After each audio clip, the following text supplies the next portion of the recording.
ধন্যবাদ। এবার আমরা যুব সমাজ কোন পথে এগোবে সেই নিয়ে আজকের সভার সভাপতি পরম পূজ্যপাদ শ্রীমৎ স্বামী প্রণত বালানন্দজি মহারাজের কাছ থেকে আমরা শুনব।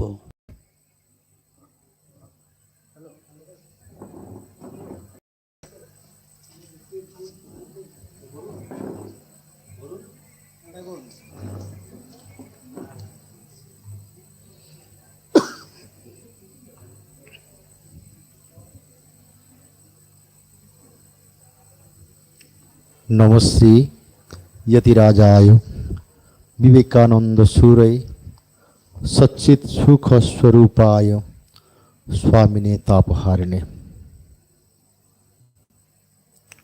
श्री श्री ठाकुर श्री श्री माँ যোগাচার্য যোগবরেণ্য আমাদের যুব প্রতিনিধি স্বামী বিবেকানন্দ মহারাজকে আমার প্রণাম।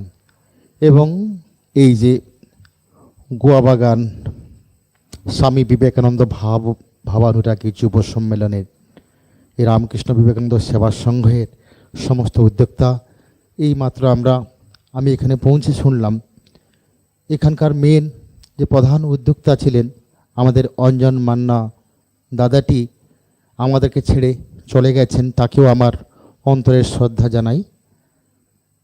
আর আজকের মঞ্চে উপবিষ্ট বিশিষ্ট বক্তা সিস্টার নিবেদিতার গবেষক গোপেন্দ্র চৌধুরী মহাশয়কেও আমার শ্রদ্ধা প্রীতি নমস্কার শুভেচ্ছা জানাই। আবার এই যুব সম্মেলনের যিনি সম্পাদক রঞ্জিত বাচ্চার মহোদয়কে আমার শ্রদ্ধা প্রীতি নমস্কার জানাচ্ছি। আর এই যুব সম্মেলনের কাণ্ডারি আমার ছোট ছোট যুব ভাই বোনদেরকেও আমার প্রীতি ভালোবাসা ও শুভেচ্ছা জানাই। আর যারা এখানে উপস্থিত আছেন মাতৃমণ্ডলী ভক্তবৃন্দ সকলকেই আমার অন্তরের শ্রদ্ধা ও নমস্কার জানাচ্ছি।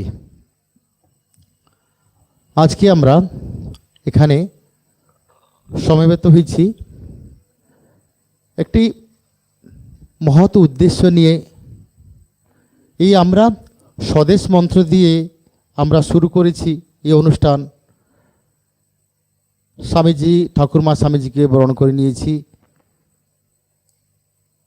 এখানে স্বামী বিবেকানন্দের জীবন আলোচনা করতে গেলেই প্রথমে বলতে হয়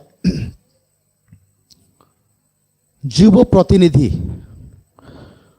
তিনি ছিলেন একজন প্রথমে মহান যুব প্রতিনিধি। এই ছোট ছোট ভাইরা বোনেরা যারা উপস্থিত আছেন, এই সামনে বসে আছেন, একটু চুপ করে শুনবেন। আমি লক্ষ্য করছিলাম আমাদের যে গোপেন্দ্রবাবু যখন বক্তৃতা করছিলেন এই কনসেন্ট্রেশনের উপরে, একাগ্রতার উপরে যখন বলছিলেন, আমার ছোট ছোট এই যে ভাই দুটি বসে আছে খুব মোবাইল নিয়ে, এখনও সে মোবাইল নিয়ে কাজ করে যাচ্ছে। হ্যাঁ, আমরা অনেক সময় নষ্ট করেছি জীবনে ছোট থেকেই। আমাদের প্রাইমারি স্কুল হলো আমাদের যে চ্যারিট বিগিনস অ্যাট দ্য হোম। আমাদের বাড়ি যে গৃহটি, গৃহমন্দির, এই গৃহমন্দির হচ্ছে আমাদের মানুষ করার কারিগর। সেখানে থাকেন কারা? আমাদের পিতামাতা, আমাদের ভাই বোন, আত্মীয় কুটুম সবাই থাকেন। সেইখানেই আমরা বেশিরভাগ সময়টা কাটিয়ে থাকি। যদি আমরা ওই চ্যারিটি গৃহমন্দিরটিকে সুন্দর করে না রাখি, এই আমাদের গোপেন্দ্র একটি ছোট্ট ঘটনা দিয়ে, একটা টিফিনের উদাহরণ দিয়ে, এই আজকালকার যে বাচ্চাদের যে মেন্টালিটি নিয়ে অনেক সময় হয়তো দেখবে আমরা ফালতু সময় কাটিয়ে আসি, কিন্তু একটা উদ্দেশ্য নিয়ে এসেছি এখানে, নিজের ইচ্ছাই হোক বা কারোর প্ররোচনায় হোক, কেউ হয়তো আমাদেরকে ইন্সপায়ার করেছে, হয়তো আমাদের ভালো লাগে এই অনুষ্ঠান, আমরা এসেছি এখানে একটা কোয়ালিটি সময় আমরা এখানে অতিবাহিত করছি। এই সময় বা এই জায়গা থেকে আমরা প্রতিজ্ঞা করব কিছু একটা ভালো জিনিস নিয়েই ফিরবো বাড়িতে। এই যে সময়টা, আধ ঘন্টা, 1 ঘন্টা বা 2 ঘন্টা, এই সময়টা দেখবেন সারা বছর হয়তো অনেক পরিশ্রম করেছেন, সারা জীবন করলেন, আজ পর্যন্ত যা আপনাদের বয়স, এরপরে হয়তো আরও অনেক কিছু করবেন, কিন্তু কিছু কিছু সময় আমাদেরকে সাফল্য এনে দেয়। Successful comes from out of the unselfishness love. এরপরে আমরা যাব স্বামীজির কাছে। আমরা যদি স্বামীজির কাছে গিয়ে স্বামীজিকে আমরা দাঁড় করিয়ে দিই আমাদের সামনে, স্বামীজির বাণীকে দাঁড় করিয়ে দিই, স্বামীজির সাথে স্বামীজিকে কেন বলা হচ্ছে? তিনি একজন যুব প্রতিনিধি। এত মহাপুরুষ এসেছেন এই ভারতবর্ষে, গোটা বিশ্বতে কত বাণী ছড়িয়ে দিয়ে গেছেন, কত উপদেশ দিয়ে গেছেন, অনেক তাদের সাফল্যের কথা বলে গেছেন। এই মানুষটি যদি মানুষ বিবেকানন্দ বলে যদি আমরা ভাবি, কখনো তিনি সাফল্যের কথা বলে যাননি নিজের জীবনে।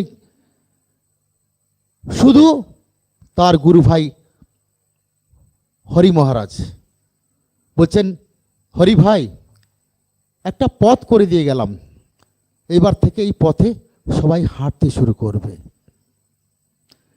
এই জগতের যে যন্ত্রণা, দুঃখ, কষ্ট, এমন সব মহাপুরুষ এসছেন, উপদেশবিদ এসছেন, বাণীবিদ এসছেন, অনেকেই এসেছেন এই ভারতবর্ষে। কিন্তু এই আমাদের বিপদের সময়, আমাদের দৈন্যের সময়, আমাদের অসফলতার সময়, আমরা যখন কিছু পারছি না, সমস্যার মধ্যে রয়েছি, সেই সময় কিন্তু কেউ আমাদের জন্য দাঁড়িয়ে থাকেন না, কেউ আমাদের কাছে থাকেন না। কিন্তু স্বামীজি কিন্তু, এই স্বামী বিবেকানন্দ কিন্তু আমাদের কাছে সব সময় রয়েছেন। দুঃখে, কষ্টে, দৈন্যে, সমস্যায়, যখনই আমরা সফলতা পাচ্ছি না, যখনই আমরা, স্বামীজির একটা ভালো জিনিস ছিল, গান্ধীজি যখন বেলুড় মঠে এসেছিলেন, মহাত্মা গান্ধী, তিনি এসে তার যে ভারতবর্ষের প্রতি বা স্বামীজির প্রতি বা ভারতবর্ষের প্রতি যে স্বামীজি বলছেন, সবাই কিন্তু ঘুমিয়ে পড়েছে, সব দেবতা এখন ঘুমাচ্ছে, একটি দেবতা সে এখন জেগে আছে। সেই দেবতাটি কে? সেই দেবতাটি হচ্ছে ভারতবর্ষ। তিনি ছিলেন ভারতবর্ষের ঘনীভূত রূপ। বলতেন, আই এম কনডেন্সড ইন্ডিয়া। এতটা ভালোবেসেছেন, এতটা ভালোবাসা ভারতবর্ষের প্রতি অন্য কোনো মহাপুরুষকে আমরা দেখিনি, কোনো মহাপুরুষের জীবনে আমরা দেখিনি। তিনি বলছেন, আর কিছুই করতে হবে না তোমাদের, শুধু এইটুকুই করো, কাউকে বিশ্বাস করতে হবে না, কোনো দেবতাকেও বিশ্বাস করতে হবে না, নিজেকেই বিশ্বাস করো। বিলিভ ইন ইয়োর সেলফ, ব্যাস, দ্যাটস অল। নিজের তো, তেনার তো কোনো না বলে কোনো জিনিস ছিল না, নেতিবাচক কিছু ছিল না, সব কিছু ছিল ইতিবাচক। না বললেই তার মাথা খারাপ হয়ে যেত, না জিনিসটা ছিল না।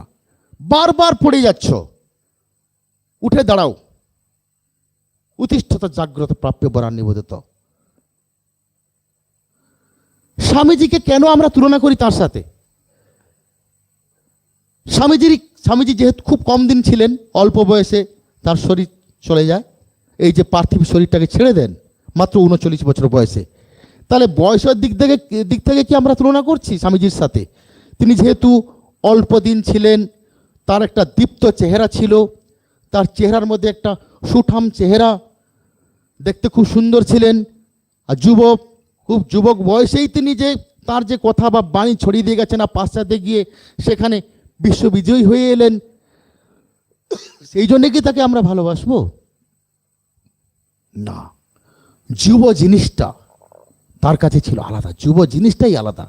যুব অর্থাৎ তিনি শক্তির পূজারী ছিলেন, শক্তিকে খুব মানতেন। শক্তি, একটা শক্তির স্ফুরণ ঘটিয়ে দিয়ে গেছেন। সেই তার কাছ থেকে যেন আমরা সবাই একটা সেই তার যে শক্তির যে দরজাটা খুলে দিয়েছেন। এবার আমরা যাব স্বামীজির কাছে, স্বামী বিবেকানন্দের কাছে। তিনি গীতা পড়ছেন। গীতা হচ্ছে আমাদের ভারতবর্ষের প্রধান গ্রন্থ। সেখানে গীতাতে তিনি দেখছেন সাংখ্যযোগ, সেকেন্ড চ্যাপ্টার গীতার। সেখানে এই শ্লোকটি গীতার হচ্ছে সারাংশ, ক্লৈব্যং মাস্ম গমে পার্থ তক্ততয়ু উপদ্যতে ক্ষুদ্রং হৃদয় দৌবল্যং তক্তন্তিষ্ঠ তক্তঙ্গতিষ্ঠ পরন্তপ। সেখানে কি দেখছেন? একটা চরিত্র দেখছেন, অর্জুনের চরিত্র, যিনি একজন অসাধারণ মানুষ ছিলেন, বিরোধী যোদ্ধা, সমস্ত পার্থিব শরীর সমস্তকে তিনি জয় করে ফেলেছেন, সব কিছুতেই এগিয়ে, বিরাট যোদ্ধা। আর কৃষ্ণ, ভগবান শ্রীকৃষ্ণ বংশীধারী, তাকেই তিনি চুজ করেছেন। তিনি হচ্ছেন সেই উপযুক্ত মানুষ, তিনি আমার কথা বা আমার উপদেশ গ্রহণ করতে পারে। যেমন একটা ভালো উর্বর মাটি না হলে সেখানে কোনো ভালো ফসল করতে পারি না আমরা, সেখানে কোনো ফসল হয় না। ভগবান শ্রীকৃষ্ণের কাছে তিনি ছিলেন সেই উর্বর মাটি সদৃশ। ভগবান শ্রীকৃষ্ণ জানতেন একেই বোঝানো যাবে। কিন্তু ভগবান কৃষ্ণ যখন দেখছেন, যখন রথের উপরে, রথে পার্থ সারথি হয়ে বসে আছেন, অর্জুন গিয়ে দেখলেন কি? সেখানে গিয়ে দেখছেন নিজের বন্ধু বান্ধব, আত্মীয় পরিবার সবাইকে দেখতে পাচ্ছেন। তখন তিনি এই মোহগ্রস্ত হয়ে যাচ্ছেন। তার অস্ত্র শস্ত্র ধনু সব কিছু ফেলে দিয়ে তিনি ভাবছেন, না, আমি সন্ন্যাসী হয়ে যাব, আমি আর যুদ্ধ করব না, আমি পারছি না। এত বড় একজন পরাক্রমী যোদ্ধা, তিনি সমস্ত অস্ত্র ছেড়ে দিচ্ছেন, ধনু ছেড়ে দিচ্ছেন, বলছেন না, আমি পারবো না, আমাকে বাঁচান, রক্ষা করুন, আমি আর পারছি না। কেন পারছেন না? মোহগ্রস্ত। দেখছেন নিজের পরিবার, নিজের ভাই, নিজের বোন, নিজের মা বাবা সবাই উপস্থিত কুরুক্ষেত্র যুদ্ধে। ভগবান শ্রীকৃষ্ণ নেমে এলেন রথ থেকে, বলছেন কৃষ্ণ না, বলছেন অর্জুন, হে অর্জুন, তুমি আমাকে এত বোকা ভেবো না, তুমি আমাকে বোকা বানাতে এসেছো। বলছে তোমাকে, তোমার এই যে পড়লাম ক্লব্য মাস্ম, তোমার হৃদয় এখন দুর্বল হয়ে পড়ছে, তুমি এই মোহ ছাড়ো, মায়া ছাড়ো, মোহে আচ্ছন্ন তুমি এখন, তোমাকে ওসব ভুলে এখন যুদ্ধে নামতে হবে, যুদ্ধ করতে হবে। তুমি একজন পরাক্রমী যোদ্ধা, তুমি ভয় পেলে হবে না। আজকাল এখনকার যে যুবক শ্রেণী, এইরকম একটি যুবক যদি আমরা দেখতে পাই এইরকম একটা কাজ করে, তাকে যদি বলা হয় তোমার নিজের পিতাকে মারতে হবে, নিজের বাবাকে মারতে হবে, নিজের মাতাকে মারতে হবে, নিজের দাদাকে মারতে হবে, নিজের আত্মীয় বর্গ পরিবার সবাইকে মারতে হবে, যদি সে মারতে পারে তাকে আমরা একদম স্বর্ণ মালা দিয়ে একটা বড় একটা অ্যাওয়ার্ড দিয়ে রাখবো। স্বামী বিবেকানন্দ কিন্তু তখনকার কয়েকটি ইয়াং চেংড়া ছেলেদের সাথে, চেংড়া যুবকদের সাথে তুলনা করছে। সমীকরণ হচ্ছে না এখানে, এখনকার সাথে তো সমীকরণ হচ্ছে না। তিনি সমীকরণ কার সাথে করছেন? স্বামীজি তাঁর একজন প্রিয় শিষ্যা ম্যাকক্লাউড, তিনি পরবর্তীকালে বলছেন, যখন স্বামী বিবেকানন্দ শিকাগোতে দাঁড়িয়ে বক্তৃতা করছেন, যেন মনে হচ্ছে সেই ভগবান পার্থসারথী, যেন সেই ভগবান যেমন পার্থসারথী সে অর্জুনকে যেমন উপদেশ দিয়েছিলেন কুরুক্ষেত্র যুদ্ধে, মনে হচ্ছে যেন সেই স্বামী বিবেকানন্দ, এই ভারত থেকে আগত স্বামী বিবেকানন্দ এই সবার উদ্দেশ্যে, সকল মানুষের উদ্দেশ্যে এই বিশ্ববাসীকে তিনি আহ্বান দিচ্ছেন। কি বলছেন? ক্লব্যং মাস্ম গমে পার্থ, তোমার হৃদয় ক্ষুদ্রং হৃদয় দবল্যং তক্ততিষ্ঠ পরন্তবে, ওঠো, জাগো, তোমার এই মায়া ছাড়ো, মোহ ছাড়ো, দেখো। তাহলে স্বামীজি এই যে জিনিসটা পড়ে তার খুব ভালো লেগেছিল, এই গীতার এই যে চরিত্র, চরিত্র থেকে আমরা কি বুঝলাম? কেন স্বামীজি বলছেন গীতা পাঠ থেকে ফুটবল খেলা ভালো? এটা সবাই বলে থাকে, স্বামীজির এই উপদেশটি সব জায়গায় বলে থাকে। তারপরে দুটো লাইন কিন্তু আছে, সেটা কিন্তু কেউ বলে না। সেখানে কেন বলছেন গীতা পাঠ থেকে ফুটবল খেলা ভালো? ফুটবল খেললে কি হয়? স্বামীজির একটা বলছেন, এই ছোট্ট মন নিয়ে, এই দুর্বল শরীর নিয়ে, রোগা শরীর নিয়ে এই যে স্বাস্থ্যের কথা বুঝতেই পারবে না। আগে আশিষ্ট, দলিষ্ঠ, বলিষ্ঠ, ইস্পাতের মতো শরীর হবে, বলিষ্ঠ হতে হবে। ফুটবল খেললে কি হয়? শরীর খুব তাজা থাকে, ইস্পাতের মতো হয়ে যায়, তখন মাসেলগুলো বেরিয়ে যায়। তখন যখন খেলে টেলে আসে, তখন যদি সে গীতাটা পড়ে, তাহলে সে গীতাটা নিতেই পারবে। এই সুস্থ মন থেকে, যখন সুস্থ শরীর থেকে সুস্থ মন উৎপাদন হয়। আমাদের শরীর যদি সুস্থ না থাকে, আমার শরীরে বিভিন্ন ধরনের রোগ, জরা, এগুলো সব একদম গ্রাস করেছে আমাদের। সেই রোগগ্রস্ত শরীর নিয়ে আমরা উন্নত চিন্তা করতে পারি না। ভালো শরীরের সাথে মনের কিন্তু কানেক্ট রয়েছে। এই অসুস্থ শরীর নিয়ে ভালো কিছু চিন্তা করা যায় না। ফুটবল খেললে যখন দেখবেন কেউ এক্সারসাইজ করছেন, কেউ জিম থেকে যখন আসছেন, দেখবেন শুধু জিম করলে, এক্সারসাইজ করলে শরীর ভালো থাকে না, মনও ভালো থাকে। কেন মন ভালো থাকে? শরীর তখন একদম তরতাজা শরীর। তখন এসে যদি আমরা কোনো পড়াশোনা করি, দেখবেন খুব তখন কনসেন্ট্রেশন করতে পারবো।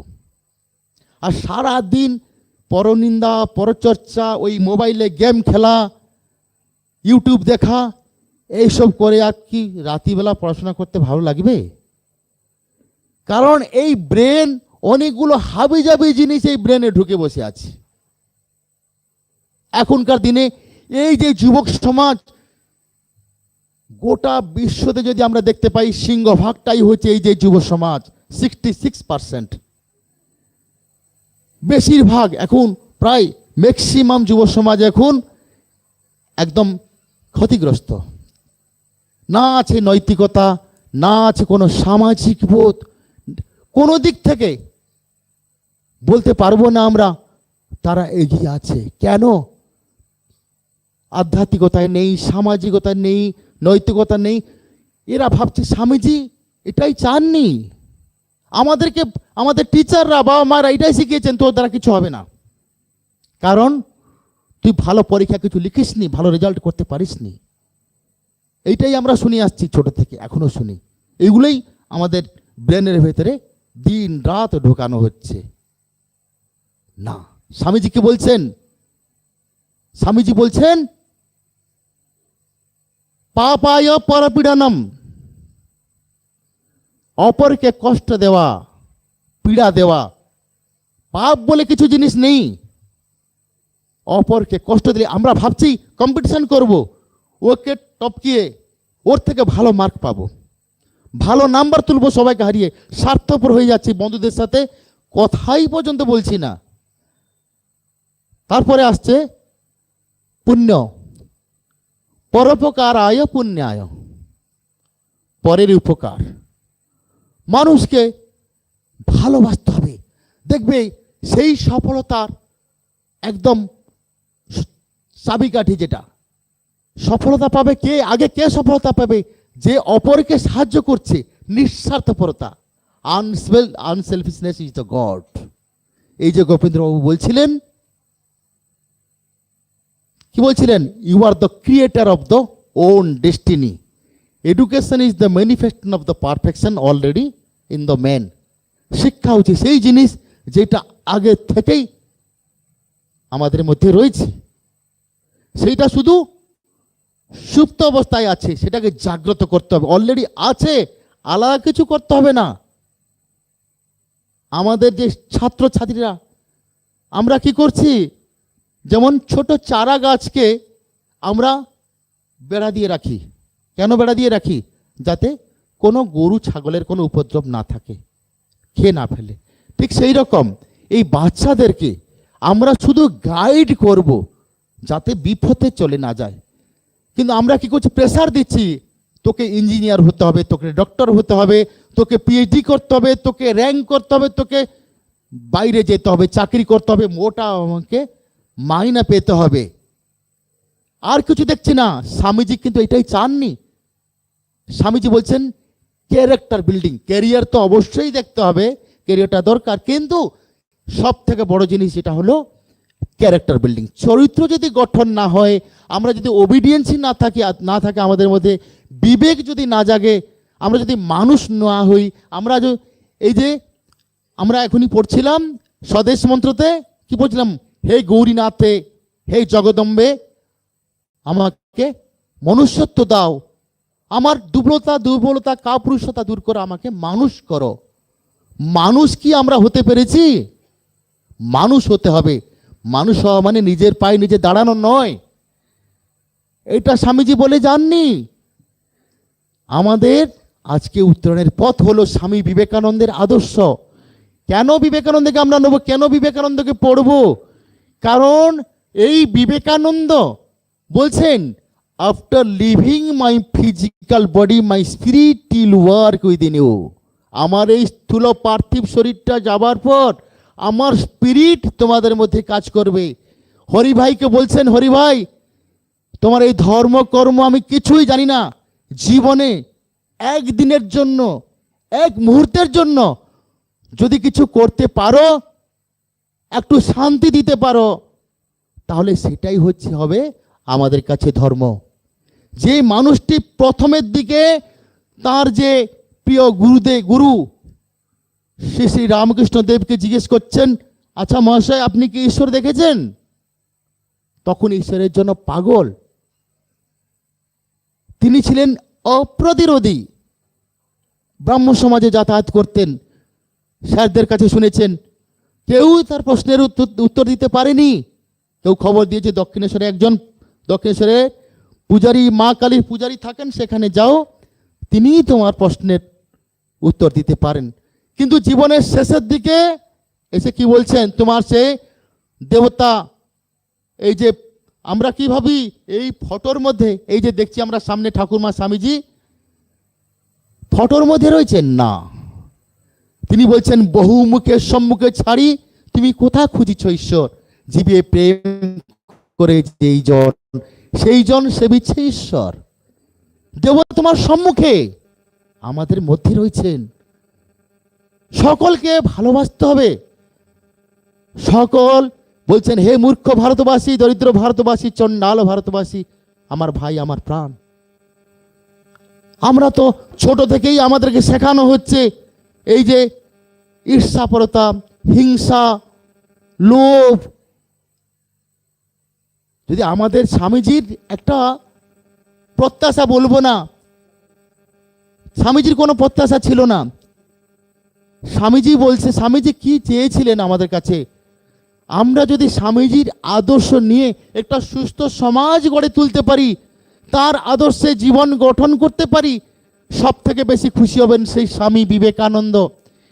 হরি মহারাজকে যে কথাটি বলছেন যে হরি ভাই আমি একটা ভালো পথ করে দিয়ে গেলুম, একটা নতুন পথ করে দিয়ে গেলুম, এইবার থেকে এই পথে সবাই হাঁটতে শুরু করবে। তার একটা দুঃখ ছিল যে আজকের এই যে যুব সমাজ আমরা দেখতে পাচ্ছি, এখনকার এই যে যুব সমাজ কিভাবে মেরুদণ্ডহীন যুব সমাজ, দুটো পয়সা নেই, চাকরি নেই বলে চারিদিকে কিন্তু গোলামিগিরি করে যাচ্ছে, ভেঙে পড়ছে, তার স্নায়ু দুর্বল হয়ে যাচ্ছে, সুস্থ মস্তিষ্ক দেখতেই পাচ্ছি না। না, স্বামীজি বলছেন, এই যে বললাম উঠো জাগো, বারবার পড়ে যাচ্ছ, আবার উঠে দাঁড়াও। এই স্বামীজি, এই যে বললাম এমন সব মহাপুরুষ এসছেন, উপদেশবিদ এসছেন, বাণীবিদ এসছেন, এইরকম কথা কেউ বলেনি, কেউ দেখবে না আমাদের। কিন্তু স্বামীজি বলছেন, এই যে অরুণিমা সিনহার কথা বলছিলেন গোপেন্দ্রবাবু, কিভাবে একটা ল্যাংড়া পা নিয়ে, খোড়া পা নিয়ে এভারেস্টে যাচ্ছেন, এই গুন্ডারা মেরে একদম ট্রেন থেকে ছুঁড়ে ফেলে দিয়েছে। স্বামীজিকে কোলে করে যাচ্ছেন। এই যে মানুষটি কদিন আগে মারা গেল, তাকে ঠাকুর কোলে করে নিলেন, রামকৃষ্ণ লোকে চলে গেল, কিন্তু তার আত্মা শান্তি পাবে। যতদিন তিনি বেঁচে ছিলেন নিঃস্বার্থভাবে এই স্বামীজির এই যে যুব সম্মেলন আর বিভিন্ন ধর্মীয় অনুষ্ঠান করে গেছেন। সব সময় কিভাবে অনুষ্ঠান করে এই যুব সমাজকে, এই মানুষজনকে কি করে তাদের আদর্শে, ঠাকুরমা স্বামীজির আদর্শে অনুপ্রাণিত করা ছিল একমাত্র তার উদ্দেশ্য। সকলেই মিলেই চলুন আমরা একটা দৃঢ় পরিকর একদম একটা ইয়ে নিয়ে, প্রমিজ নিয়ে থাকবো, প্রতিজ্ঞাবদ্ধ হব। আমরা স্বামী বিবেকানন্দের আদর্শে আমরা মানুষ হব, আমাদের জীবন গঠন করতে পারবো, আমাদের চরিত্র গঠন করতে পারবো।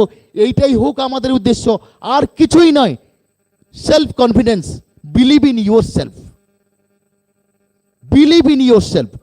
Those who does not believe in himself, he is atheist. Those who does not in himself, he is atheist. Those who does not believe, কি বললাম, যে নিজেকে বিশ্বাস করে না সেই হচ্ছে গোড়া, সেই হচ্ছে নাস্তিক। সব সময় আমরা বলি আমার দ্বারা কি হবে, আমি একটা গরিব ছেলে, একটা গরিব মেয়ে, আমার কি অত ভালো ব্রেন আছে, আমি কি অত ভালো রেজাল্ট করতে পারবো, আমার টাকা কোথায়, আমার বাবা তো গরিব, সে তো একজন চাষি। না, আমরা সকলে চেষ্টা করব, আমাদের বাবা মায়েরাও। আমি এর আগে মেদিনীপুরে যখন ছিলাম, পূর্ব মেদিনীপুর, পশ্চিম মেদিনীপুরে বহু স্কুল কলেজে, এই বিএড কলেজগুলোতে যেতাম, একটাই কথা বলতাম। যখন অভিভাবক অভিভাবিকা সম্মেলন হতো, বিশেষ করে তাদের বাবা মায়েদেরই বলতাম, দেখুন আপনারা মনে করছেন ছোট ছোট বাচ্চা, এখন তারা কিছু বোঝে না, না, আপনাদেরকে দেখেই তারা শিখবে। এমন কিছু কথা বলবেন না, এমন কিছু কাজ করবেন না যে বাচ্চাটি শিখে ফেলে। আপনারা খারাপ হয়েছেন বা কিছু যাচ্ছেন ভুল পথে, ঠিক আছে, আপনারা যেটা করতে পারেননি জীবনে, সময় চলে গেছে, অন্তত নিজের বাচ্চাটিকে দিয়ে করান, তাতে স্বামীজি খুশি হবেন, ঠাকুরমা স্বামীজি খুশি হবেন। তাদেরকে অনুপ্রাণিত করুন। এই স্বামীজির ছোট ছোট বই দিন তাদেরকে। এই যে সবার স্বামীজি বইটি, তাতে সব কিছু আছে। স্বামীজি কি চেয়েছিলেন, ঘরে ঘরে আজকে আমাদের স্বামীজিকে কেন প্রয়োজন, নিতেই হবে, কিছু এখানে করার নেই। আমাদেরকে বাঁচতে গেলে, আমাদেরকে সত্যিকারের মানুষ হতে হলে স্বামীজি বিবেকানন্দের আদর্শকে বরণ করে নিতে হবে। আজকে আমরা যে স্বামীজিকে বরণ করে নিচ্ছি, কেন? স্বামীজি এই করেছেন, ঠাকুর এই করেছেন, মা ওই করেছেন, তাতে আমার কি লাভ হলো? স্বামীজি তো করেছেন, কিন্তু আমি কি করলাম? আমি যদি পশু হয়ে যাই, আমি যদি হেলাই হেলাই জীবনটাকে নষ্ট করে দেই, তাহলে কিচ্ছুই হবে না। আমরা আজ থেকে, এইখান থেকে, যে কজন আজকে এসছেন এখানে, যে আমাদের ছোট ছোট বন্ধুরা, আমার ভাইরা বোনেরা এখানে উপস্থিত আছো, আমি সকলকেই বলবো, এখান থেকে আজকে একটা ভালো দিনে আজকে তোমরা দৃঢ় প্রতিজ্ঞা করো যে আমরা স্বামীজি আদর্শে মানুষ হব। যদি মানুষ হই, অবশ্যই আমরা সাকসেসফুল হব, সফলতা আসবেই আসবে। এটা আমার কথা নয়, এটা স্বামী বিবেকানন্দের কথা। আমরা দেখো, মানুষ জন্ম মাত্রই কিছু শুভ আর অশুভ, এই কথাটি বলে আমি শেষ করব আমার বক্তৃতা। শোনো ভালো করে, আমরা প্রত্যেকেই এখানে এসেছি, মানুষ না জন্মেছি এখানে, কিন্তু প্রত্যেকটি মানুষ জন্মমাত্রই কিছু শুভ আর কিছু অশুভ সংস্কার নিয়ে জন্মে থাকে। যেমন একটা লোহাতে কি থাকে, যখন একটা লোহা দিয়ে কোনো ভালো কিছু মানে খনিজ পদার্থ তৈরি হচ্ছে, একটা কোদাল তৈরি হচ্ছে, একটা শাবল তৈরি হচ্ছে, বা কোনো কিছু লোহার কিছু ভালো কিছু রড টড তৈরি হচ্ছে, প্রথমে কি হয়, এই ওর বা লোহাকে যখন আমরা প্রথমে ইয়েতে দেই, তার যে খনিতে, সেখানে কি করে, তার যে অসার জিনিসগুলোকে সব বের করে দেয়, ভালো জিনিস সলিডটা দিয়েই তৈরি হয় এইসব জিনিস। ঠিক সেই রকম মানুষ, আমরা প্রত্যেকটি মানুষ শুভ আর অশুভ দুটোই নিয়েই আমরা জন্মে থাকি। যখন ভালো কিছু শুনবে, ভালো কিছু জানবে, তখন এই যে অশুভ জিনিসগুলো আমাদের ভেতরে রয়েছে সেগুলো ধীরে ধীরে চলে যাবে, ভালোর জন্য জায়গা করে দেবে। কারণ আমার যদি সব কিছু ভরা থাকে আর তো কিছু ঢুকবে না। এই যে ভালো কিছু ঢুকছে মনে, তার জায়গা চাই তো, তাহলে খারাপটা চলে যাবে।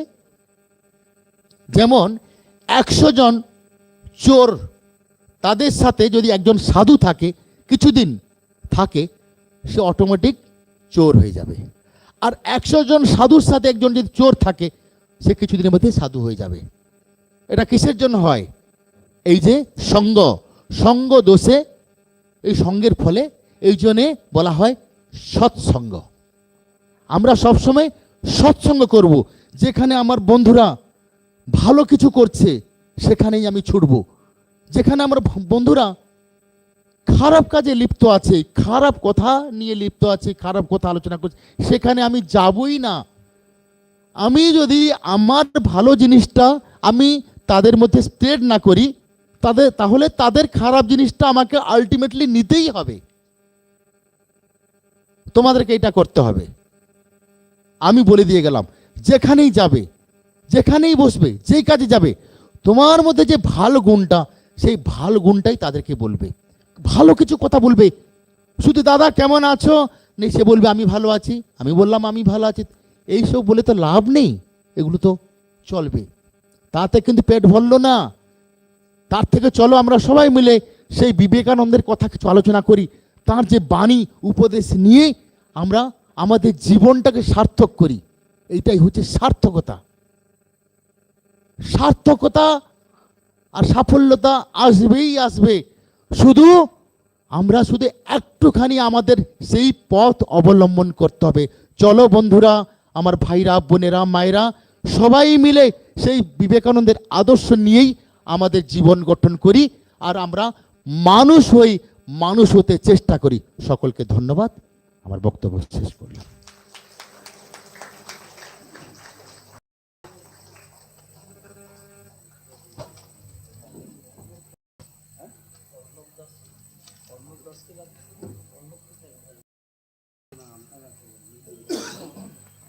হ্যালো, এটা যুব সম্মেলন ছিল। মহারাজ যে কথা, প্রত্যেকটি কথা খুব মনোযোগ দিয়ে শুনছিলাম। যুবতী এখানে রয়েছে, তাদের সম্মেলনে আসা আমার মনে হয় মহারাজের শেষের যে শব্দগুলি ব্যবহার করলেন, 100 জন সাধুর মধ্যে একজন অসাধু থাকলে সে সাধু হয়ে যাবে, আবার 100 জন অসাধুর মধ্যে একজন সাধু থাকলে সে অসাধু হয়ে যেতে পারে। এই যে কথাটা এখানে মহারাজ একটা ইন্ডিকেট করলেন। একটি ছেলে, আমি যখন আলোচনার মধ্যে ছিলাম, দুটি ছেলে নিজেদের মধ্যে গল্প এবং আলোচনা করছিল, আমি দুটোকে জাস্ট ডিটাচ, অসৎ সঙ্গ থেকে তাকে সৎ জায়গায় নিয়ে এলাম, একটি সামনে ভালো হয়ে গেল। তার জ্বলন্ত প্রমাণ এখানে আমরা পেলাম। যুব সম্মেলনের নিয়ম অনুযায়ী ত্রিদীপবাবু এখানে রয়েছেন, জেলার দায়িত্বে রয়েছেন, ভাব প্রচারের সাথেও ওনার যোগ রয়েছে আমি জানি। কিন্তু আমাদের গোলপাক রামকৃষ্ণ মিশনের আমি প্রায় 40 বছর ধরে, 40 কেন 45 বছর ধরে আমি ওই সংস্থার সাথে যুক্ত, গোলপার্কের সাথে আমি ডিপলি ইনভলভ। এবছর যেটা নিয়ম করা হয়েছে, যেসব সংস্থাগুলি, প্রত্যেকটি সংস্থাকে দায়িত্ব দেওয়া হয়েছে, একটা কুইজের পরীক্ষা হবে, তারপরে তারা যুব সম্মেলন করতে পারবে, নাহলে তারা পারবে না, এরকম একটি ঘোষণা হয়েছে। সেই কুইজের জন্যে সুভাষ স্বামী যে বইটাকে ঠিক করা হয়েছে, আর একটা বই দেয়া হবে। কিন্তু যুব সম্মেলনের নিয়ম হচ্ছে একতরফা হয় না। এত সুন্দর মহারাজ বলছিলেন, মহারাজের অভিজ্ঞতা রয়েছে, আমাকে মহারাজ আগেও বলেছেন, পূর্ব মেদিনীপুর, পশ্চিম মেদিনীপুরে আমাদের শিক্ষার দিক দিয়ে অনেক এগিয়ে, তারা ভালো জিনিসটা নিতে জানে। আমরা কলকাতার মানুষ আজকে খুব ভাগ্যবান, যে কজন এখানে উপস্থিত হয়েছি তাদের পরিবারের পক্ষ থেকে যারা এখানে এসে পৌঁছেছেও, তাদের বাবা মা পাঠিয়েছেন কিছু একটা ভালো জিনিস নিয়ে যাওয়ার জন্যে। মহারাজ প্রথমেই বলছিলেন যে কিছু একটা না নিয়ে এখান থেকে ফেরা নয়, কিছু একটা আমার জীবনকে অন্তত সমৃদ্ধ করবে, সেরকম জিনিসটার সন্ধান আমি পেলাম। আজকে রবিবার, ভালো মন্দ বাড়িতে খাওয়া দাওয়া, বন্ধুবান্ধবের মধ্যে আড্ডা, টিভি দেখা, মোবাইল তো রয়েছে হাতের নাগালের মধ্যে, কিন্তু সেখানেও একটা ভালো আদর্শের সাথে যুক্ত হয়ে সৎসঙ্গে থেকে কিছু একটা সৎ আদর্শ নিজের জীবনকে অন্তত কিছুটা সমৃদ্ধ করুক, এটাই তো বাবা মায়ের উদ্দেশ্য। 3 ঘন্টা ধরে এখানে পাঠিয়েছে, তাদের সাথে নিজেদের মনে হবে বন্ধুর তরফ থেকে আমি কিছু একটা ভালো জায়গায় গিয়ে ভালো কিছু নিতে পারলাম। এখন যেটা প্রয়োজন, যেটা করব আমরা, যারা যুবতী যারা এসেছো এখানে রয়েছে, তাদের কাছ থেকে আমি প্রত্যেকের কাছ থেকে কিছু না কিছু শুনবো। এই অনুষ্ঠানে এসে তোমাদের উপলব্ধি যেভাবে যা গ্রহণ করলে, তা থেকে 2-4টে কথা আমি শেয়ার তোমাদের সাথে করতে চাই, তোমাদের কাছ থেকে শুনতে চাই। আজকে প্রথমে একজন যুব প্রতিনিধি অন্তত কিছু বলুক, এটা আমি চাইবো। বরুণকে অনুরোধ করব, কে সেই সেই সাহস দাও, 2-4 কথা অন্তত বলুক। যুব সম্মেলনে এসেছে, তাকে পাঠিয়ে দাও।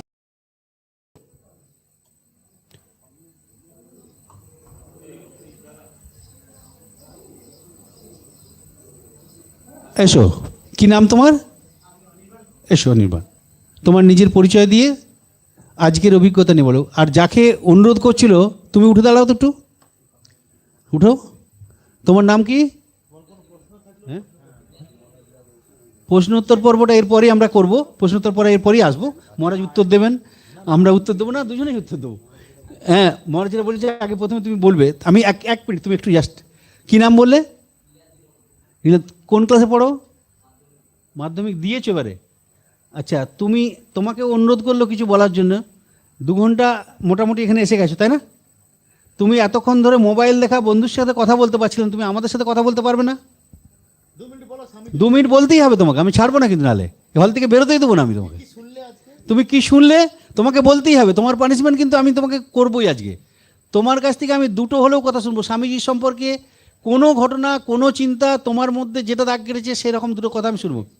তুমি এখন বসো, ভাবো, ওই দাদাকে বলতে দাও তুমি কি করো, বা তুমি তোমার পরিচয় দিয়ে বলো। আমি কলেজের ছাত্র, আর হ্যাঁ, তো আমি অনির্বাণ ঘোষ। তো আমার বয়স 21, আর আমি রামকৃষ্ণ মিশন ইনস্টিটিউট অফ কালচারের যে বিবেকানন্দ অনুশীলন, সেখানে যাই, এবং 2 বছর নাগাদ, 2 বছরের বেশি স্বামীজি এবং শ্রীরামকৃষ্ণের সাথে যুক্ত রয়েছি মনের তরফ থেকে। এবার এখানে এসে সত্যি ভালো লাগছে। একটা ছোট্টই আয়োজন, কিন্তু সুন্দর এবং সম্পূর্ণ, এবং আপনাদের সবার বক্তব্য যথেষ্ট ভালো লেগেছে। কিন্তু যেটা আমি লক্ষ্য করলাম যে যুবক খুবই কম, এবং খুবই কম বয়সের। সবচেয়ে বড় কথা যেটা আমি লক্ষ্য করলাম, যে যেহেতু এটা খুব কম বয়সের, তো আমি এখানে একটা সাজেশন দিব। প্রথম কথা একটাই সাজেশন, যে যেহেতু যুবক অডিয়েন্স আমাদের খুবই কম বয়সের, তাই আমার মনে হলো এখানে যে বক্তব্যগুলো রাখা হলো, বেশিরভাগই তাদের মাথার উপর দিয়ে গেছে। তো খুব সহজ সরলভাবে যদি আমরা সেই স্বামীজির কথাগুলো খুব সহজ সরলভাবে, স্বামীজি আসলে কি চাইছেন? স্বামীজি আসলে চাইছেন দেশটা তৈরি হোক, দেশটা নিজের সেই গৌরবটা ফিরে পাক, দেশটা সেই সাহসটা ফিরে পাক, সেই সম্পূর্ণতা ফিরে পাক, বিশ্বের কাছে ভারত সেই মর্যাদাটা ফিরে পাক, এবং এবং এবং বাঙালিদের মধ্যে কিন্তু সবচেয়ে বেশি। স্বামীজি কিন্তু যখন পুরো ভারত ভ্রমণ করে, যখন বিদেশ ভ্রমণ করেও যখন ফিরে আসলেন, স্বামীজি সবচেয়ে বেশি যুবকদের কাছ থেকে অভ্যর্থনা পেয়েছিলেন দক্ষিণ ভারতে চেন্নাই, এইসব জায়গায় কিন্তু প্রচুর অভ্যর্থনা পেয়েছিলেন। মানে প্রচুর যুবকরা স্বামীজিকে নিয়ে মাতামাতি করেছে। বাংলায় এসে কিন্তু সেই একটু কম তখনও ছিল, এখনও আমরা একটু কম পাই, কিংবা এখানে যদি অনেক কাজ চলছে, কিন্তু স্বামীজির ভরসা কিন্তু বাঙালি যুবকদের প্রতি সবচেয়ে বেশি। কেন? কারণ বাঙালিদের মধ্যে হয়তো ভাবনার শক্তিটা, বোঝার শক্তিটা, বোঝানোর শক্তিটা, এবং বড় কিছু করে দেখানোর শক্তিটা অনেকটা বেশি। তাই আমাদের ভাই বোনেদের কাছে আমার সত্যি অনুরোধ, যে সেটা ওই ছোট্ট একটা আগুন, এই যে প্রদীপটা জ্বালালাম, এই যে স্থিরভাবে জ্বললো, সেই রকম স্থির একটা আগুন, একটা স্বামীজির আগুন মনের মধ্যে রাখো। তোমরা বড় হচ্ছ, তোমরা সবাই খুব ছোট, আমি দেখলাম তোমরা সবাই খুব ছোট, সবাই অনেক কিছু শিখছো। সেটার মাধ্যমে নিজেদের মনে শুধু এটুকু রাখো, যে তোমরা সবাই অনেক বড় কিছু করার জন্য এসছো, এবং সবাই সবটা করবে। কেউ কখনো নিরাশ হবে না। আর এই কথাগুলো আমার মনে হলো যে বলাটা খুব দরকার। আমি ভালো এই অনুষ্ঠানে এসে আমার সত্যি খুব ভালো লেগেছে। ভালো লেগেছে আমার মহারাজের সাথে, এবং আপনাদের বক্তব্য আমার সত্যি খুব ভালো লেগেছে। তোমার কি কোনো প্রশ্ন রয়েছে এই বক্তব্যগুলোর মধ্যে, বা এই যে পরিবেশ তুমি পেলে এখানে, তুমি এসেছো এখানে, তোমার কি কোনো প্রশ্ন আছে যেটা আজকের হাইলাইট হলে মনে হয় তোমার উপকার হতে পারে বা এদের উপকার হতে পারে? হ্যাঁ, বলো। আবার যদি হাইলাইট হলে ভালো হতো এরকম কিছু কিছু তুমি কি topic এখন আমি student? ভেবেছি। হ্যাঁ, আমি স্টুডেন্ট। আচ্ছা, বলো। আমি স্টুডেন্ট। হ্যাঁ, তো তো আমাদের আমি একটা জিনিস লক্ষ্য করেছি, যদি আমরা শুধু ভুলটাকে ধরতে থাকি, ভুলটাকে ধরে বলতে থাকি, তাহলে হয়তো ঠিক। খুব কম উপকার হয়। ঠিক। তার থেকে বরং যদি আমরা একটু ওদের সাথে খুব মিলেমিশে যদি ওদের প্রয়োজনটা এবং ওদের অসুবিধা সুবিধাগুলো সবটাই আলোচনা করে, যদি সেই আমরা ঠিক, তো একটা ঠিক, সলিউশন ঠিক, জানি। ঠিক। আমি হয়তো এখনো অনেক না, না, অনেক ঠিক। ছোট, কিন্তু আমরা সব সবাই স্বামীজির আদর্শ যারা নিয়েছি তারা একটু একটু করে সলিউশন পাই, সেই সলিউশনগুলো ওদের কাছে রাখা। তো এইগুলো হাইলাইট হওয়া দরকার, এবং প্র্যাকটিক্যালি দিনটা শুরু থেকে শেষ পর্যন্ত কি কি জিনিস এর মধ্যে এলিমেন্ট থাকা দরকার। একটা জিনিস খুব ভালো আলোচনা হয়েছে, বই দিন থাকে খুব অল্প। এই সবার স্বামীজি বইটা সত্যি খুবই ভালো, খুবই ভালো, খুবই ছোট বই। তোমরা চাইলে 10 টাকা 15 টাকা যতজনকে পারো দিতে পারো, যতজনকে পারো দিতে পারো, নিজে পড়বে এবং বন্ধুদেরকে দেবে। তাতে কি হবে, ছোট ছোট আলোচনাগুলো বন্ধুদের সাথে করবে। এই দেখ স্বামীজি কি বলেছে, এই স্বামীজি কি বলেছে এত বছর আগে, এবং দেখ এটা এখনো দরকার। এখনো দেখ কত কিছু ঠিকঠাক হচ্ছে, কিন্তু বড় হওয়ার স্কোপ অনেক বেশি। তো সেই জিনিসগুলো, আর একটা প্র্যাকটিক্যাল জিনিস থাকা দরকার। এই যে বলি যে সকালে ওঠাও দরকার, আরও কিছু দরকার, ফোন কম ঘাটবে, আরও কিছু কম ঘাটবে। কেন ফোন কম ঘাটবো? ফোন তো দেখতে ভালো লাগে, তাই না? ফোন তো দেখতে ভালো লাগে, ঘাটতে ভালো লাগে, স্ক্রোল করতে ভালো লাগে, সব কিছু ভালো লাগে, ইউটিউব সব ভালো লাগে। কিন্তু কি হচ্ছে জানিস, এটা একটা নিউরোকেমিস্ট্রি আছে, আমাদের ব্রেনটা খুব সহজে তো চলছে না। বিভিন্ন হরমোন কাজ করছে, বিভিন্ন ইলেকট্রোলাইট কাজ করছে, বিভিন্নভাবে সেগুলো আমাদের প্যাটার্নটাকে চেঞ্জ করে দিচ্ছে। ফোন যত তোরা বেশি ঘাটবি, অ্যাকচুয়ালি কিছুই হচ্ছে না, খুব সহজে আনন্দ পাচ্ছি তো, তার জন্য ডোপামিন রিলিজ হচ্ছে, সেটা এমন প্যাটার্নে চলে যাচ্ছে যে সেটাকে আর ঠিক করতে পারছি না। এইটা যেন না হয়, এইভাবেই অবক্ষয়টা হচ্ছে। এই যে সামাজিক অবক্ষয় নিয়ে কথা হলো, সামাজিক অবক্ষয়টা কেন হচ্ছে? এই জিনিসগুলো সায়েন্সেই হচ্ছে, কিন্তু এগুলোকে আটকানোর উপায় কি? আবার লাইফস্টাইলে চেঞ্জ, একটু ওই আলোটা ধরে রাখা, একটু হলেও মনটাকে শান্ত রাখা, ধীরে ধীরে ধীরে ধীরে ছোট ছোট হ্যাবিট তৈরি করা, এগুলো করলেই তোরা আরও ভালো হবে। তো এই জিনিসগুলো খুব দরকার। আমার সত্যি এখানে এসে খুব ভালো লেগেছে, কারণ একটা সুন্দর আলোচনা, সুন্দর একটা পরিবেশ, আমার খুব ভালো লেগেছে। তোমার সাজেশন আমাদের পক্ষেও উপযোগী, সব ঠিক আছে, কিন্তু তুমি প্রথমের দিকের আলোচনাগুলো সব সঠিকভাবে মন দিয়ে শুনেছো কিনা জানি না। তুমি যা চাইছিলে প্রথমের দিকে, হ্যাঁ। তোমার প্রশ্নগুলোতে কিন্তু সবগুলোর উত্তর ছিল এর মধ্যে। এক হ্যাঁ। নাম্বার 2 হচ্ছে, তুমি শেষে এসেছো হয়তো, না, আমি প্রথমে ছিলাম। প্রথম ছিলে, আচ্ছা। নাম্বার 1। নাম্বার 2 হচ্ছে নিঃসন্দেহে তোমার অবজারভেশন ইজ ফাইন, এটা খুব প্র্যাকটিক্যাল। এই যে মোবাইলের কথাটা বললে, মহারাজ কিন্তু বলেছেন এগুলোর মধ্যে তুলেছে, এগুলো সব এর মধ্যে এসেছিল। এখন ব্যাপারটা হচ্ছে নেগেটিভ থেকে পজিটিভ এক হবে না, এই যে জিনিসে আমরা একদম অ্যাটাচ হয়ে গেছি, মোবাইলের সাথে একদম এডিক্টেড হয়ে গেছি। এই যে এখনো এই যে তুমি যখন বলছিলে, তুমি দেখবে কিছু সংখ্যক আমি নাম বলবো না, আমি কারো ভুল ধরতে আসিনি, কিন্তু তারা এখনো সেই এত সুন্দর কথা আলোচনা হচ্ছে, কিন্তু পরিবর্তন হতে চায় না। আমার পয়েন্টটা ওখানেই ছিল যে আসলে পরিবর্তনের যে ইচ্ছাটা না, সেটাও যদি শুরু থেকে আমরা ওদেরকে দোষ ধরে ধরে করি, তাহলে সেটা হয়তো জন্মাবে না। আমি লক্ষ্য করেছি বাচ্চারা যখন বাচ্চাদের সেটাই তো বললাম, আমরা তাদেরকে শেখাচ্ছি, ছোট থেকে শেখাচ্ছি, বাবা তোর দ্বারা কিছু হবে না, ওইটা যেন না হয়। হ্যাঁ এইটা তো বললাম, এইগুলো তো শিখিয়ে আসছি। পাশ্চাত্য অনুগামী হয়ে যাচ্ছে আমরা, হ্যাঁ, ওইসব অনুগামী হয়ে আমরা কিছু করার নেই, হয়ে ওর গেছে। থেকে কি হয়, দুটো চারটা কাপড় পরে আমরা দেখাই একটা ফুটানি মারি, হয় না তো তাতে। সেটাই এই যে তারা আমাদেরকে প্রত্যেককে এক একটা মোবাইল ধরিয়ে দিয়েছে, এখন ছোট বাচ্চা একদম জন্মাচ্ছে, 1 বছর 1.5 বছর হয়নি, সে যখন কান্নাকাটি করছে, বাবা মা কিন্তু মোবাইল নিয়ে ব্যস্ত, তাকে মোবাইলটা ধরিয়ে দিয়েছিস, কার্টুন নিয়ে ব্যস্ত, তুমি চলো বাস, তুমি পরনিন্দা পরচর্চা করো, ঝগড়া করো। এটাই তো, ওগুলো একটুখানি আমাদেরকে সবাইকে সচেতন বুঝতেই হতে হবে, হবে। সচেতন হতে হবে। আমি বললাম তো, আমরা ভাবছি ছোট্ট অ্যাড করি, তুমি পয়েন্টটা যেটা রেজ করেছো সেটা করতে গেলে যেটা প্রয়োজন, আমি যে আলোচনা করছিলাম যেটা প্রয়োজন ছিল সেটা হচ্ছে মোবাইলটা রয়েছে, মোবাইলটা একটা ছুরি তোমাকে দেয়া হলো, তুমি ডাক্তারি পড়েছো, ছুরিটা তুমি কিভাবে ব্যবহার করবে? তিনি নিশ্চয়ই কাউকে খুন করতে ব্যবহার করবে না, তুমি একটা মানুষের প্রাণ বাঁচাতে সাহায্য করবে, তাই না? মোবাইলটাও কিন্তু ভালো গুণও তার রয়েছে, সেই ব্যবহারটা কিভাবে করবে, কিন্তু ব্যবহারটা করার আগে একটা যদি চরিত্রটা যদি তৈরি না হয়, how will explain, how will experiment, তোমার করার জন্য যেটা দরকার তার আমার মানসিকতা সেরকম তৈরি হতে হবে, তুমি কিভাবে সেটাকে ব্যবহার করবে। নেগেটিভ, এই যে ছেলেটি কথা বলছিলাম, একে তো মোবাইল নিয়ে মহারাজ দেখে ওকে প্রথমেই শুরুতেই ওকে ইয়ে করা হলো, কিন্তু তারপরেও দেখলাম কন্টিনিউ করেছে। মহারাজ যখন বক্তৃতা দিচ্ছে তখন যখন ওকে সরিয়ে দিলাম তখন কিন্তু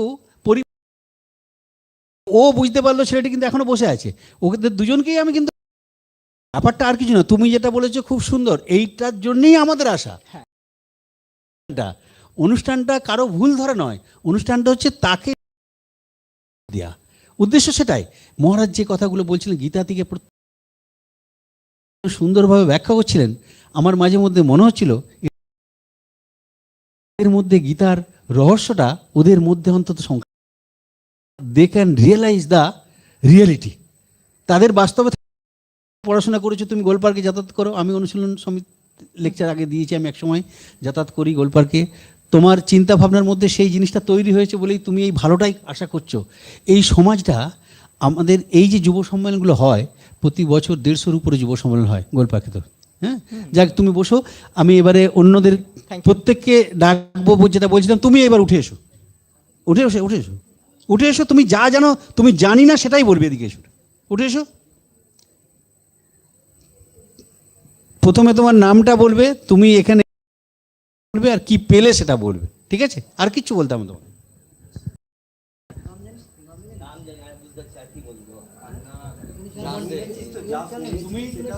কি বল, সেটা থেকে কি বলবো সেটা বুঝতে পারছি, যেটা শুনেছি সেটাই বুঝতে পারছি, তোমার যা জানো, আর তুমি বুঝতে পারছি, আর দরকার নেই, তুমি যেটা করছিলে সেটাই বলো। পানিশমেন্ট নয়, আমরা আমি বুঝতে পারছি সত্যি কি বলবো আমি। তারপর তোমার নামটা বলো এবার। নীলাদ্রি মণ্ডল, হ্যাঁ, তারপরে বাবার নাম কি? ভয়ের কিছু কারণ নেই, তোমাকে শাস্তি দেওয়ার জন্য ডাকা হয়নি, তুমি বলো। শাস্তির জন্য না, বুঝতে পারছি কি বলবো সেটাই আচ্ছা বুঝতে ওইটাই তো বলার জন্য, বুঝতে পারছো না বলেই তো বলার জন্য। আচ্ছা, ভালো যেটা কি বললো জানতে চাইছো বলো। ফুটবল খেলার সম্বন্ধে বললো, গীতা পাতা ফুটবল খেলা। হ্যালো, তোমার কোনো প্রশ্ন আছে বল। তুমি কিছু, এক মিনিট আমার দিকে তাকাও, তুমি তুমি কি হতে চাও, বড় হয়ে কি হতে চাও? খেলোয়াড়, খেলোয়াড় হতে চাও, গুড, খুব ভালো কথা। কিরকম, ক্রিকেট না ফুটবল? ফুটবলে ফুটবল। ফুটবল খেলতে গেলে কি করতে হবে তোমায়, কি প্রয়োজন তোমার? জার্সি প্যান্ট, এইসবগুলো দরকার, হ্যাঁ, সেগুলো মোজা। তোমাকে বাবা দিলে, তারপর তুমি, হ্যাঁ করি, গুড, খুব ভালো কথা। খেলাধুলা করলে কি হয়? শরীর ঠিক থাকে, গুড, শরীরটা শুধু, এইবার মনও থাকে। আরও মনকে আরও উন্নত করতে গেলে এইসব যে আলোচনাগুলি এতক্ষণ ধরে হচ্ছিল সেগুলো তুমি একটু কি শোনার চেষ্টা করেছিলে, শুনছিলে কিছু? তুমি মোবাইলে কি করছিলে, কি দেখছিলে, সেটা তোমার ভালো লাগছিল নিশ্চয়ই, তাই না? খেলাধুলা দেখছিলে কিছু, কি দেখছিলে? খেলাধুলা দেখছিলে। বাড়িতে তো সব সময় দেখো, এখানে যে জন্য এসেছো একটু শুনলে, সেটাও যদি মনে নিয়ে যেতে পারো, সেটা খেলাধুলাতেই তোমার ডিসিপ্লিনটা কাজে লাগাবে। তোমার যে ডিসিপ্লিন লাইফ দরকার, খেলাধুলা করতে গেলেও তুমি তো যখন তখন খেলতে যাবে না, তুমি একটা সময় পড়াশোনা করবে, একটা সময় খেলাধুলা করবে, শরীর স্বাস্থ্য, একটা সময় খাওয়া দাওয়া করবে, একটা সময় বন্ধুদের সাথে গল্প করবে, একটা সময় স্কুলে যাবে, এই তো নিয়ম। এখন যে জন্য এসেছিলে, কিছু ভালো চিন্তার জন্য এসেছিলে, তাই না? সেটা এখানে আলোচনা হচ্ছিল। আচ্ছা, এইবার বলো, তোমার কি কিছু ভালো লেগেছে? এই যে দাদাটা এতক্ষণ ধরে কথা বলে গেল, তার কথাগুলো ভালো লেগেছিল, বা আমাদের কথাগুলো ভালো লেগেছিল, মহারাজের কথা, মহারাজকে ভালো লেগেছে? কি ভালো লেগেছে একটা কথা বলো, বলো না, বলো, ওই বলতে শ্রীকৃষ্ণের কথাটা নিয়ে বলেছে কি, বলো, এই তো বেরোচ্ছে, বলো, বলেছে বলো, তোমার নয় আমারও ভালো লেগেছে, বলো না, সেটাই বলো তুমি যেটা বলেছো।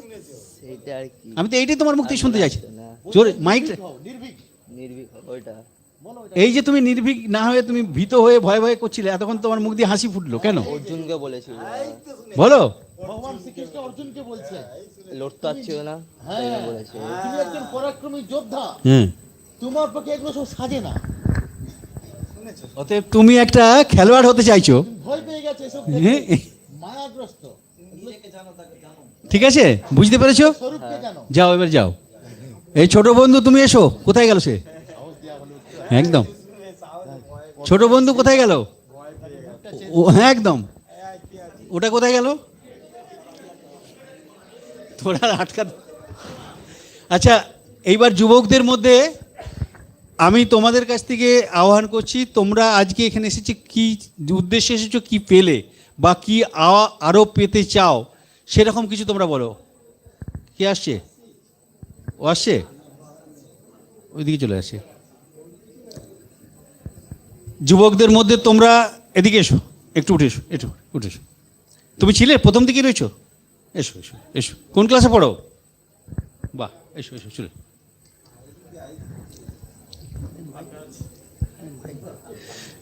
যুবকের পরে এই দিক থেকে আমি যুবতীদের দুজনকে ডাকবো এবার। তোমরা মানসিকভাবে তৈরি থেকো। কোন ক্লাসে পড়ো, কি নাম বলো? গুড, সোমনাথ দাস। গুড, একদম স্পোর্টসম্যান। হ্যাঁ হ্যাঁ, আমার নাম সোমনাথ দাস, বলো। আমি দশম শ্রেণীর ছাত্র। আজকে প্রথমত আমার আসার উদ্দেশ্য যে কি কোনো কিছু নতুন কিছু শিখতে পারবো মহারাজদের থেকে, বিভিন্ন আমাদের যেসব স্যারেরা এসছেন তাদের থেকে আমরা অনেক কিছু শিখতে পারবো, এবং তার উদ্দেশ্যে আমরা এসছি। যেই সময়টা আমরা বাড়িতে এই টাইমে রবিবার অনেকে যেটা আমাদের সময় অপচয় করি বা অনেকজন সেটাতে হয়তো কাজেও লাগায়, আমরা এই সময়টা এখানে যেটা করলাম সেটা হয়তো আমাদের পরেও অনেক কাজে লাগবে। কারণ মহারাজ যে মূল্যবান তার যে কথাগুলো বললেন সেগুলো আমাদের যদি মনে রাখি আমরা, তাহলে সেটা কাজে লাগবে। এবং যে স্যার যে জিনিস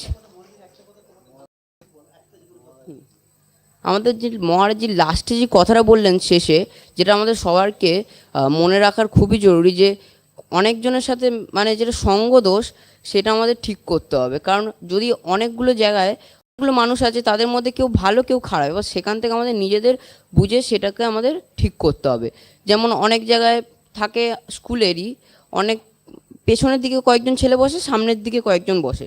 যারা সামনের দিকে বসে তাদের মধ্যে কয়েকজন ভালো হয়, এবার তাদের সঙ্গে যদি আমি মিশি তাহলে আমি নিজে ভালো হব। এবার যদি পেছনে কারোর সাথে বসি তাহলে আমি তাদের মতনই হব নিশ্চয়ই। এবার সেই জন্য আমাদের তাদের সাথে তেমনই ভালোভাবে মিশতে হবে। চয়েসটা তাহলে তোমার, চয়েসটা তোমার, তোমাকে ঠিক করতে হবে যে আমি কার সাথে মিশবো, আমার সঙ্গটা কোথায় হবে। বলো। স্বামীজি বলেছেন যে কি তুমি এবার You are the creator of the, যেটা you are the, হ্যাঁ, you are the creator of the your own destiny. তোমার নিজের লক্ষ্যে তুমিই তার নির্দেশকর্তা, বা তুমি তোমার তুমি কি, হ্যাঁ, হ্যাঁ, তুমি কি করতে চাইবে, কি করতে চাও, তুমি তার সৃষ্টিকর্তা, তুমি তার সৃষ্টিকর্তা, তুমি নিজে নিজে ঠিক করবে। তোমাকে তুমি নিজে ঠিক করতে হবে। তুমি ভালো হবে কি খারাপ হবে দুটো দলই রয়েছে, সেটা তোমাকে ঠিক করতে হবে, তুমি কার দলে মিশবে, তাই না? খুব সুন্দর কথা বলছো। আচ্ছা, সবাই একটু শান্ত হবে। ছোট্ট কথা একটি বলবো এই ছেলেটির সম্বন্ধে। আমাদের যে স্বামীজির যে পৈতৃক আবাস আছে, পৈতৃক আবাসে যে নিবেদিতা কন্যা সংঘ আর বালক সংঘ, স্বামী বিবেকানন্দ বালক সংঘ চলে, ওই বালক সংঘের ও হচ্ছে সদস্য বা ছাত্র। তো ওই ছাত্রটি আমি দেখেছি, আমি নতুন এসেছি এখানে, প্রায় ওই মাস চারেক হবে। তো এই ছেলেটি, আমি তো আর ওই বালক সঙ্গে আর যাই না, খুব কম সময়ে এদের সাথে দেখা হয়, মাঝে মাঝে দেখা হয়ে যায়। এই ছেলেটিকে আমি মানে ফলো করেছি। মাঝে মাঝে ও নিজের যে মা বাবারা যে পকেট মানি দেন না খরচা করার জন্য, সেই টাকা থেকে ও কিছু কিছু সঞ্চয় করে রাখে। ওই টাকা থেকে কিছু জিনিসপত্র কিনে ভালো জিনিস কিছু কিনে রাস্তায় যারা যাচ্ছেন না, এই যে বৃদ্ধ বৃদ্ধা ফুটপাতে এসে বসে থাকে, প্রত্যেককেই আমি দেখেছি। ও আমাকে কিন্তু বলেনি, আমি এটা ফলো করেছি, একে দেখে আমার মনে পড়লো। ঠিকভাবে ওর নামটিও আমি জানি না, ভুলে গেছি। তো আমি এটা দেখেছি, কিন্তু ও করে। মাঝে মাঝে আমি সামনে পড়ে গেলাম, আরে কী করছিস রে মহারাজ, এই একটু কিছু বলে না। এই যে কিছু করে কিন্তু প্রচার করা, আমি এই করছি সেই করছি, 10 টাকা দিয়ে বলা আমি এই 10 টাকা ওকে দিলাম। কিন্তু এই জিনিসগুলো সত্যি, এরা যে যাচ্ছে ওখানে কিছু শিখছে, ওখানে ও ওর কিছু উপকার হচ্ছে, ওর ভালো লাগছে, দেখবে এই ছেলেটিকেও আমি বলছি, ও এখন হয়তো ফুটবল খেলছে, খুবই ভালো কথা। আমিও খেলাধুলো করতে খুব ভালোবাসি, আর নিজেও আগে অনেক ক্রিকেট থেকে শুরু করে ব্যাডমিন্টন খেলতাম, এখনও 1 বছর আগে ব্যাডমিন্টন খেলতাম। আমি কেন খেলাধুলো করি, আমাদের একজন অ্যাসিস্ট্যান্ট জিএস মহারাজ, প্রকাশ মহারাজ, ওনার নাম হচ্ছে, সন্ন্যাস নামটা এই মুহূর্তে মনে পড়ছে না, ওনার বয়স প্রায় 67-68 হবে, আমাদের থেকে অনেক সিনিয়র। উনি কোনো মিশনে গেলে ওনারা খুবই বিজি থাকেন, ব্যস্ত মানুষ। আমি ওনাকে প্রায় 20 বছর 25 বছর ধরে দেখিয়ে আসছি। উনি আগে সেক্রেটারি ছিলেন, এখন অ্যাসিস্ট্যান্ট জিএস বেলুর মঠের। উনি যেখানেই যাবেন ঠিক বিকেল 3:30-4টা নাগাদ কয়েকটা ওই টেনিস নিয়ে বা ব্যাডমিন্টন নিয়ে নেমে যাবেন মাঠে। আমি অনেকবার আমি বললাম, মহারাজ এই বয়সে খেলছেন? শরীর কিন্তু একদম ছিমছিমে শরীর, খুব ভালো। তো মহারাজকে জিজ্ঞেস করলাম, মহারাজ সবসময় হাসি মুখ, এই বয়সে আপনি খেলছেন? আমার তো দেখেই ফুল মানে লজ্জা করছে আমার। বলছে খেললে শুধু শরীর সুস্থ হয় না, শরীর ভালো হয় না, খেললে মনটাও ভালো থাকে। দেখবেন খেলাধুলো করে সন্ধ্যাবেলা যখন এসে আমরা আরতি করি বা কোনো পড়াশোনা করি না, এই যে ছেলেটি যে খেলাধুলো করছে, জিজ্ঞেস করবেন ওকে, খেলাধুলোর পরে যখন এসে কোনো একটা ম্যাথমেটিক্স নিয়ে বসবে, ওর খুব ভালো লাগবে তখন। যেই ম্যাথমেটিক্সটা সকালে সে করতে পারছিল না, কারণ তার ব্রেনের মধ্যে হাবিজিবি অনেক কিছু ঢুকেছিল, হয় মায়ের কথা হোক বা বন্ধুদের কথা হোক, বাবার কথা হোক, কিছু একটা দায়িত্ব হোক, সে কিন্তু যখন খেলাধুলো করে এলো বিকেলবেলা, তখন একদম ফ্রেশ হয়ে গেছে, একদম ফ্রেশ। তখন সে যে ম্যাথমেটিক্সটা ওর দ্বারা হচ্ছিল না, অঙ্কটা মেলাতে পারছিল না, তখন কিন্তু ইজিলি সে করে ফেললো। এই এক্সারসাইজের কথা বলছেন স্বামীজি, বারবার বলছেন, আশিষ্ট দরিষ্ঠ বলিষ্ঠ, শরীর হবে ইস্পাতের মতো। আমরা তো 3 বেলা 4 বেলা খাই, যে ভাইটি বলছিল আমরা সবসময় দোষ ধরি, দোষ ধরলে হবে না, ভুল ধরলে হবে না। কিন্তু এই যে ভুলগুলো যদি আমরা এগুলো ধরি কেন, নিজের চাবিতে, নিজের ঘড়িতে চাবি দেওয়ার মতো। একটা জিনিস না ছাড়লে আরেকটা জিনিস ঢুকবে না। যে এই যে বললাম, ভরা আছে জিনিস হাবি যাবি। যখন আমরা ছোট ছিলাম, বাচ্চা ছিলাম, যে কোনো জিনিস আমরা মুখস্থ করে ফেলতাম, বয়স হয়ে গেলে সেগুলো হয় না। ঠিক সেই রকম আমাদের মস্তকে না একদম হাজার হাজার লক্ষ লক্ষ জিনিস, হাবি যাবি জিনিস ঢুকে আছে। এখানে বসছি তো, এই মন এখন দিল্লি চলে গেছে, এই মন এখন মুম্বাইতে ঘুরে বেড়াচ্ছে, এই মন কাউকে কথা দিয়েছিল, দেরি হয়েছে, কেউ কেউ হয়তো ঘড়ি দেখছেন, মোবাইল দেখছেন, একটা চঞ্চল সংকল্প করছে, বিকল্প করছে এই মন, কি করব কি নাই এইসব। একদম স্বামীজির কথা, যেই কাজটা করবেন সেই কাজটা পূর্ণ একদম 100% দিয়ে করবেন। যে কোনো কাজ, সেই কাজটা তখনই হবে যখনই আপনি পূর্ণ 100% দিয়ে 100%, অন্য কোনো কাজ না। ঠিক আছে, কি বলবি তোমার প্রশ্ন? তোমার কিছু আছে? প্রশ্ন আছে আমাদের কাছে? কিছু প্রশ্ন বলো, যদি তোমার কিছু প্রশ্ন থাকে স্বামীজি সংক্রান্ত কিছু, বা আজকের অনুষ্ঠান সম্পর্কিত কিছু। ঠিক আছে, তুমি এই মেয়েদের কেউ একজন এসো, তুমি এসো, এসো দুজন, বলো কি হতে চাও, হবিটা বলো, জীবনে কি হতে চাও, বড় হয়ে কি হবে? আমি ইউপিএসসি দিতে চাই। ইউপিএসসি দিয়ে গভর্নমেন্ট ভালো সার্ভিস। হ্যাঁ, মানুষের জন্য করব। এবার আমি বড় হয়ে যাওয়ার পর যখন নিজের পায়ে দাঁড়াতে পারবো, তারপরে আমি মানুষের জন্য করব। Good good. মানে মানে হ্যাঁ, আগে বি, তারপরে মেক। আগে নিজে তৈরি হব, তারপরে অপরকে তৈরি করব, তাই তো? ঠিক। এই তোমরা দুজনের মধ্যে কেউ একজন এসো, ভয়ের কিচ্ছু কারণ নেই, এসো। ওইখান থেকেই প্রশ্ন করো তোমরা, কিছু প্রশ্ন তোমাদের থাকলে প্রশ্ন করো। আর তো একজন উঠে এসো, তুমি উঠে এসো তো, উঠে এসো, এই উঠে এসো, কিচ্ছু হবে না, ভয়ের কিচ্ছু কেন, এসো এসো, তোমার অভিজ্ঞতাটাই বলবে, আর কিচ্ছু করতে হবে না, এসো। তুমি যা শুনলে এতক্ষণ ধরে, হ্যাঁ ও তো শুনছি, ওরা তো দুজনে ছিল প্রথম দিকে। হ্যাঁ হ্যাঁ একদম।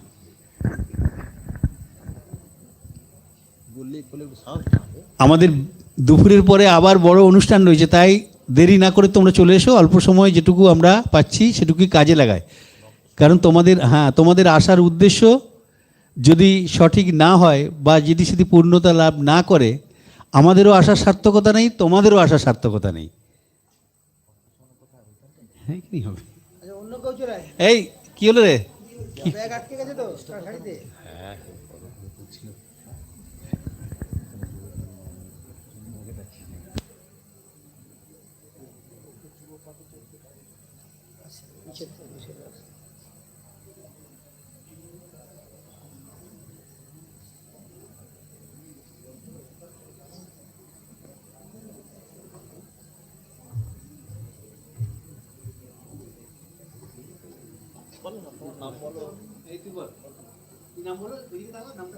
আমার আমার নাম সঞ্চালিতা রায়।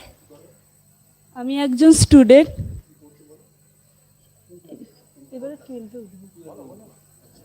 এবছর 11-এর এক্সাম দিয়েছি, এবার 12-এ উঠবো।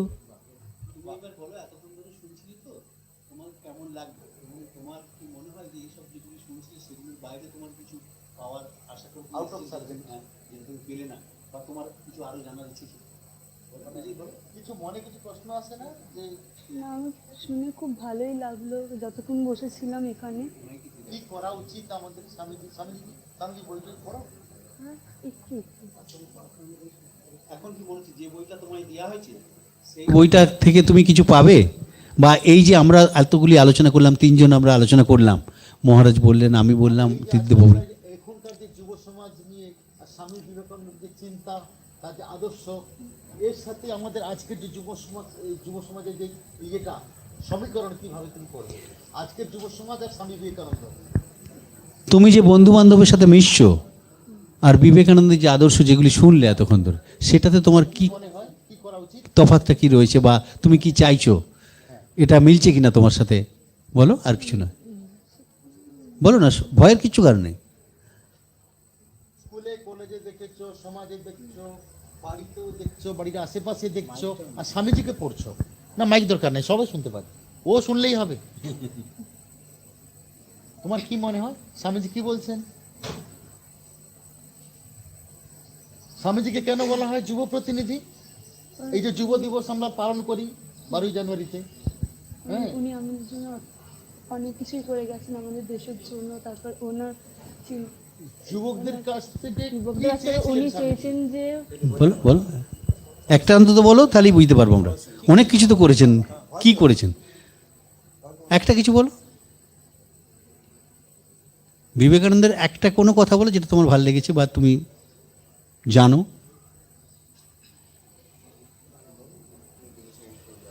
এই জন্য আমাদের সমাজ স্বামীজিকে ভালো লাগে, সবার ভালো লাগা উচিত। আমাদের স্বামীজিকে কেন ভালো লাগা উচিত, কেন ভালো লাগে, কেন আমরা তাকে বরণ করে নেই, এটা ভুল ভাববেন না। স্বামীজি তার চেহারা খুব একটা উদীয়মান চেহারা ছিল, দীপ্ত চেহারা ছিল। পাশ্চাত্য জয় করে এলেন, বিশ্ব বিজয়ী হয়ে গেলেন, তার জন্য ভালো লাগে না। স্বামীজিকে পড়লে এটাই হয়, ঘুমন্ত মানুষ জেগে ওঠে, মৃত মানুষ এটা প্রাণদায়ী শক্তি পায়। আমরা তার যে কথা, তার যে বাণী, এটা কতটা প্রেরণাদায়ক, একটা প্রাণ শক্তি আছে তার মধ্যে। তাকে পড়লে না যে কোনো সময়, আমি দেখেছি এই আমরা যে বেলুড় মঠের যে মহারাজরা, এই আমাদেরকে আজকে গেরুয়াধারী সন্ন্যাসী দেখছেন না, বেশিরভাগ 90% এই মহারাজরা সবাই কিন্তু স্বামীজিকে পড়েই তারা সন্ন্যাস নিয়েছে। ঠাকুর স্বামীজি, এই যে ঠাকুর মাকে বোঝা খুব কঠিন, ঠাকুর তো সব বেছে বেছে নিতেন। স্বামীজি বলছেন, এই যে বলছেন মূর্খ ভারতবাসী, এরা সব আমার দলের লোক। দেখুন, কার ভালো না লাগবে বলুন? পিছিয়ে পড়া জাত। স্বামীজির মতো মানুষ, বললাম না, মানুষ বিবেকানন্দ বলে যদি আমরা বিবেচনা করি, এই পাশ্চাত্যে যাওয়ার আগে তিনি পুরো ভারতবর্ষটাকে পুরো তন্ন তন্ন করে অ্যানালাইসিস করেছেন। প্রত্যেক শ্রেণীর মানুষের সাথে তিনি মিশেছেন। মুচি, মেথ, রাজা, প্রজা, চাষি, ভুনাওয়ালা, সবার সাথে মিশেছেন, দেখেছেন। এই রকম কোনো, বললাম না, কোনো মানুষ, কোনো মহাপুরুষ, কোনো উপদেশবিদ, বাণীবিদ, যাই বলুন, আজ পর্যন্ত আমাদের জন্য কেউই ভাবেননি। আমরা যখন দুঃখের মধ্যে রয়েছি, আমরা যখন দৈন্যের মধ্যে রয়েছি, আমরা সমস্যার মধ্যে রয়েছি, কষ্ট পাচ্ছি, তখন কিন্তু স্বামীজি কিন্তু আমাদের সামনে সামনে একদম উপস্থিত, আমাদের সাথে রয়েছেন। তার বাণী পড়লে না এই জন্য সকলকেই বলবো, দেখবেন আপনারা ভাববেন না যে যাদের বয়স হয়ে গেছে, আমি এরকম বহু বয়স্ক মানুষদের দেখেছি, আমি বয়স হয়তো একটা জাস্ট একটা নাম্বার। 83 বছর মানুষ, তাকেও আমি দেখেছি, কিন্তু তার যে হাবভাব, তার যে চিন্তাধারা একদম সেই বিদ্যুতের মতো। আর ইয়াং 18-20 বছর 22 বছর যুবককে আমি দেখেছি, তার যে চিন্তাধারা একদম সেই বৃদ্ধ মানুষদের মতো, যেন সব কিছু সে একদম অর্জন করে নিয়েছে। দেখেছি ছোট ছোট বাচ্চারা কোমর ব্যথা, মাথা ব্যথা, হ্যাঁ, চোখের প্রবলেম, নিচে বসতে পারে না, তার চিন্তাধারাই আলাদা। না, এই যুব জিনিসটাই আলাদা, বয়সের দিক থেকে হয় না। স্বামী বললাম না, স্বামীজির এই যে মন্ত্র, এই যে আমরা বললাম, এই যে মন্ত্র দিয়ে শুরু করলাম, স্বামীজির মন্ত্র মোরা ভুলবো না, এই যে গানটি করা হলো, স্বামীজির যে মন্ত্র, স্বদেশ মন্ত্র, স্বামীজি যা দিয়ে গেছেন আমাদের, ওগুলো যদি আমরা একটা বাণী যদি আমরা জীবনে আমরা প্রয়োগ করতে পারি, এটাই হবে প্র্যাকটিক্যাল বেদান্ত, আর কিচ্ছুই দরকার নেই। এবার তুমি বলো, তুমি তো এখন 11th পড়ছো, এবার 12 যাবে। আচ্ছা, তোমার জীবনের উদ্দেশ্য কি রয়েছে? এই সমাজের জন্য কি করতে চাও? নিজে কি হতে চাও? নিজের কি অবদান রয়েছে? স্বামীজি বলছেন না, না না না জিনিসটা স্বামীজি পছন্দ করতেন না, একদম না বলবি না, আমি অনেক কিছু করতে পারি। স্বামীজি বলছেন every power is within you, you can do anything আর এভরিথিং, সব কিছু করতে পারো, সব কিছু করতে পারো। স্বামীজি বলছেন এই মানুষকে, এই প্রত্যেকটি মানুষকে দেওয়ার মতো অনেক কিছু রয়েছে, অনেক কিছু করতে পারে, অনেক কিছু দিতে পারে। না বলবে না, সব কিছু সম্ভব। যে জিনিসটা আমরা বুঝি হবে না, চেষ্টা করলে সব হবে। আমি আমার জীবন দিয়েছি, আমি প্রত্যেকটি মহারাজ, আমরা কেউ বাড়ি থেকে যখন আমরা সন্ন্যাস নিয়েছি, কেউ কিছু শিখে আসেনি, জাস্ট একটা পড়াশোনা করে যে চলে এসেছিলাম। সেখান থেকে আসার পরে সব কিছু আমাদের করতে হয়েছে, শিখতে হয়েছে, এগুলো অবাকও লেগেছে আমাদের। এই স্বামী যা কিছু আমরা করেছি, এই স্বামীজিকে পড়েই, স্বামীজির যে প্রাণদায়ী শক্তি, যে বললাম তার যে শক্তি, তিনি ছিলেন এই শক্তির পূজারী, শক্তির স্ফুরণ, আর কিছু না। এই শক্তিটাকে নিয়ে আমাদের বাঁচতে হবে, না বলবেন না প্রত্যেকটি। এই যে আমাদের গোপেন্দ্রবাবু বসে আছেন, ইনি সবসময় এই যুবকদেরকে প্রেরণা দেন, যুব সম্মেলনে যান। এনার বয়স কিন্তু এই যুব বয়স নেই, কিন্তু বয়সের দিক থেকে কিন্তু যুবক নন, কিন্তু উনার মন, এই যে বললাম, শুধু স্বামীজিকে আমরা বয়সের দিক থেকে ভাববে না। যদি মনে করি স্বামীজি মাত্র অল্প দিন ছিলেন, 39 বছর ছিলেন, তো তাই এত অল্প বয়সে এত কিছু করে গেছেন, তো তাই যুবকদেরকে এত ভালোবাসেন, তা নয় কিন্তু। তুমি ঠিক আছে, বলো। কি হতে চাইছো বলো, কি কি হবে জীবনে, কি হতে ইচ্ছে তোমার? আমার তো উদ্দেশ্যটা? আমার নাচতে খুব ভালো লাগে, আমি ইচ্ছাতে নাচতে ডান্স করতে ভালোবাসো, তাই তো? ডান্সটা, এই আর্ট তো একটা বড় ভালো জিনিস। স্বামীজি বলতেন যে হায়েস্ট আর্ট হচ্ছে হায়েস্ট স্পিরিচুয়ালিটির একটা জায়গা, যেখানে পৌঁছানো যেতে পারে মানুষ। আর্টের মধ্যে থাকলে নিজের জীবনকে অন্য জায়গায় পৌঁছাতে পারে, খুব ভালো জিনিস। তুমি পড়াশোনা করতে করতে নাচের জগতে নিজে তৈরি হও, খুব ভালো, তোমার ভবিষ্যৎ ভালো হোক। আচ্ছা, এর মধ্যে আর কারো কিছু প্রশ্ন রয়েছে? আমরা কিন্তু অনুষ্ঠানটা শেষের দিকে যাব, প্রায় 1টা বাজতে যাচ্ছে, এরপরে আর একটা বড় অনুষ্ঠান রয়েছে। তো কারো প্রশ্ন কিছু আছে? কেউ দাঁড়িয়ে সাহসিকতা কেউ দেখাবে, ভয়ে পেছিয়ে না থেকে? কেউ কারো কিছু প্রশ্ন রয়েছে? আমরা এবার বরুণ মান্নাকে অনুরোধ করব একটা ছোট্ট আবৃত্তি করতে, করে তারপরে সমাপ্তি সঙ্গীতের দিকে আমরা যাব, বা কৃতজ্ঞতা জ্ঞাপনের দিকে যাব। বরুণ, একটা তুমি ছোট আবৃত্তি করো। আচ্ছা, এখানেও আসতে পারেন, এখানে আসুন, আসুন, আসুন, চট করে চলে আসুন।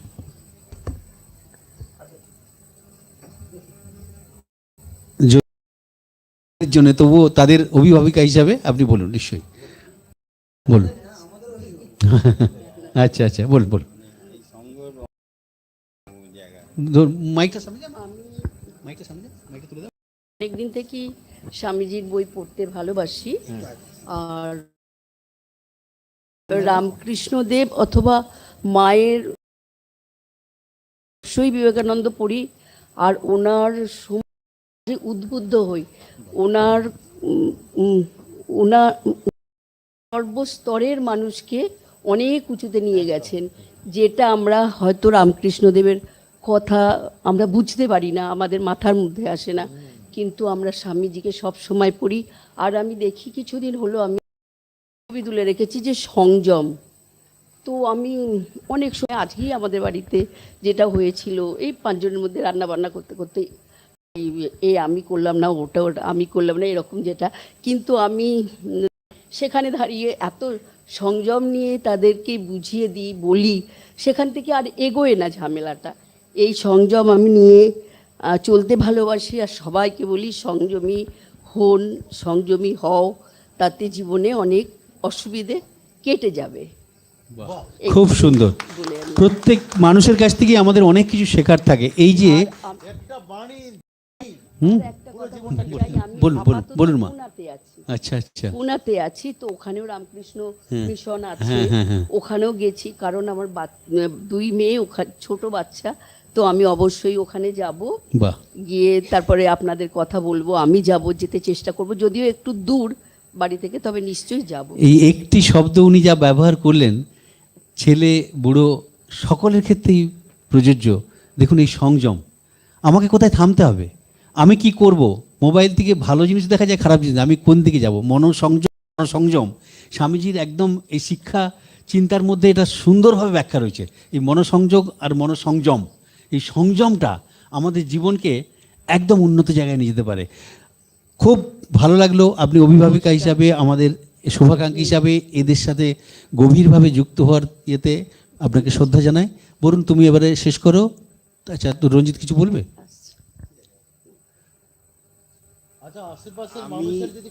আমি বলতে চাই যে এখনই যিনি এসে বলে গেলেন, হ্যাঁ, কাজল দাস, তা উনি কোনো সাধারণ মহিলা নন। আমাদের এই যে সংঘটা আমরা তৈরি করেছি 1992 সালে আমরা তৈরি করেছিলাম। আজ থেকে আমরা প্রায় 34 বছর আগে আমরা তৈরি করেছিলাম। তা সেইটার যখন আমরা করেছিলাম তখন আমরা দিশাহারা ছিলাম, আমাদের সিনিয়ররা ছিলেন। তা ওনার হাজব্যান্ড স্বপন দাস মহাশয় আজ এই লোকে নেই, ওনারও তৈরি হতো না। তাই আজও যে উনি আমাদের সঙ্গে যুক্ত রয়েছেন এইভাবে, আমরা ভাবি আমাদের সঙ্গে আমাদের দাদা এখনো রয়েছেন, এটা আমরা সবসময় স্মরণ করি। ঠাকুরের সেই ভাবটাই বোধহয় প্রদর্শিত হলো, ডান হাত কি করে বাঁ হাতও জানতে পারবে না, উনি সেটা প্রকাশ করলেন না। তিনি নিভৃতে নীরবে এই আশ্রমের পাশে থেকে এত বড় কাজটা করে গেলেন। সত্যি ওনাকে কুর্নিশ জানাই, আমি শ্রদ্ধা নমস্কার জানাই। বরুণ, তুমি শেষ করো, আর দেরি করো না, এরপরে ধন্যবাদ জ্ঞাপন দিয়ে শেষ হবে। একটা সমাপ্তি সঙ্গীত হবে, করে তারপর করবো।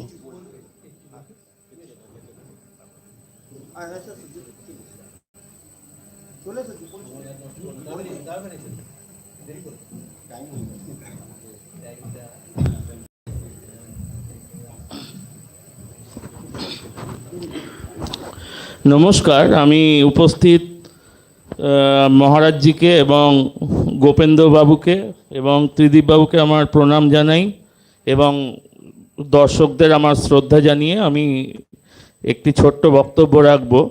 আজকে এই যে যুব সম্মেলনে আমরা যে শুনছি যে এই যে বিবেকানন্দ ভাব অনুরাগী যুব সম্মেলন, এই বিবেকানন্দকে আমি একটা বলতে চাই যে আমরা কিভাবে নেব, মানে আমরা কি করব, মানে বিবেকানন্দ তো আমাদের একটা পথ দেখিয়ে গেছেন, এই পথটাকে আমরা কিভাবে যাব। আমার মনে হয় যে আমরা প্রত্যেকে নিজেদের, মানে ওই যে চরিত্রের কথা বললেন, আমরা নিজেদের চরিত্রটাকে নিজেরা আমরা ভালো হতে চেষ্টা করব এবং অপরকে ভালো হবার চেষ্টা করাবো। এইটাই হলো মানে বিবেকানন্দকে আমাদের পাওয়া, মানে আর কিছু না। না হলে আমরা কি করব, মানে আমরা যে এই যে বিবেকানন্দ এই করেছেন, তাহলে আমরা কি করব, এইটাই। এবার যেমন আমি যেমন ছোটবেলা থেকেই মানে এই যে এই দিকে যে এসছি, আমার মানে এই যে কৃতিত্বটা আমার জ্যাঠামশাই অনাথনাথ ভট্টাচার্য ছিলেন, উনি স্বামী ভূতেশানন্দ মহারাজের শিষ্য ছিলেন এবং উনি আমাকে কিভাবে এই ব্যাপারে এই পথে এনেছেন তার একটু ছোট্ট কথা বলি। যেমন আমরা মানে আমি প্রথমে বলছে আমি তখন ক্লাস 2-এ পড়ি, আমার মনে আছে। আমি সবে রিডিং পড়তে শিখেছি। ছবিতে বিবেকানন্দ বলে একটি বই এনে আমাকে দিয়েছিলেন, বলেন যে এইটা রিডিং পড়। এবার সেইটা রিডিং পড়তে পড়তে বলছে যে উনি একদিন শুনলেন যে মানে আমার পুরো বইটা রিডিং পড়ে ওনাকে শোনালাম। এইভাবে তারপর আরও কিছু কিছু বই পড়েছি। এই করতে করতে মানে এই করতে করতে আমার এই পথে আসা। আবার কিছুদিন বাদেই ছবিতে শ্রীরামকৃষ্ণ একটা বই আমাকে এনে দিয়েছিলেন, সেই বইটাও মানে রিডিং পড়ে করে মানে তখন হয়তো অতটা বুঝতাম না, কিন্তু পরবর্তীকালে যত পড়েছি মানে বোঝার চেষ্টা করেছি, মানে কতটা বুঝতে পেরেছি জানি না। কিন্তু আমার জেঠু বা এই মানে এইরকম আদর্শে মানে তারা করেছেন যে তারা অনেক আমার জেঠু যেমন আমি দেখেছি মানে উনি অনেক গরিব দুঃখীকে সাহায্য করতেন। বা আমার বাবাকেও আমি দেখেছি যে মানে এই যে এই করোনা লকডাউন গেল, অনেকের বাড়িতে বাড়িতে এমনি তাদেরকে মানে খাদ্য সামগ্রী বা কিছু দিয়ে সাহায্য করতে চেষ্টা করেছেন। এইটা দেখে আমি যে মানে করতে পেরেছি, মানে এইগুলোই তো শেখা, মানে এইগুলো আমাদের মানে পরবর্তী প্রজন্মকে কি এইগুলো দেখিয়ে দিয়ে মানে এই জীবন চারণের মধ্যে দিয়ে আমাদের শেখাতে হবে, এটাই আমার মনে হয়। এই অভিজ্ঞতাটাই শিক্ষক সবচেয়ে বড়, তুমি বলতে চাইছো তাই তো? হ্যাঁ, এই অভিজ্ঞতা থেকে আমাদের ঠিক ঠিক ঠিক আছে, এবার সংক্ষিপ্ত করো। আমি ঠাকুরমা স্বামীজি ঠিক। এবং আমাদের প্রয়াত সদ্য অঞ্জন মান্নাবাবু মানে যিনি সম্পাদক ছিলেন এই সংঘের, ওনাকে শ্রদ্ধা জানিয়ে আমার বক্তব্য শেষ করছি। ঠিক, ধন্যবাদ ধন্যবাদ। নেক্সট বলুন, যাও যাও যাও, দীর্ঘ এবার সমাপ্তি সঙ্গীত বা ঘোষণা করো, যেটা সমাপ্তি সঙ্গীত বা ইয়ে কোথায় গেল, কুইলা কোথায় গেল দেখো।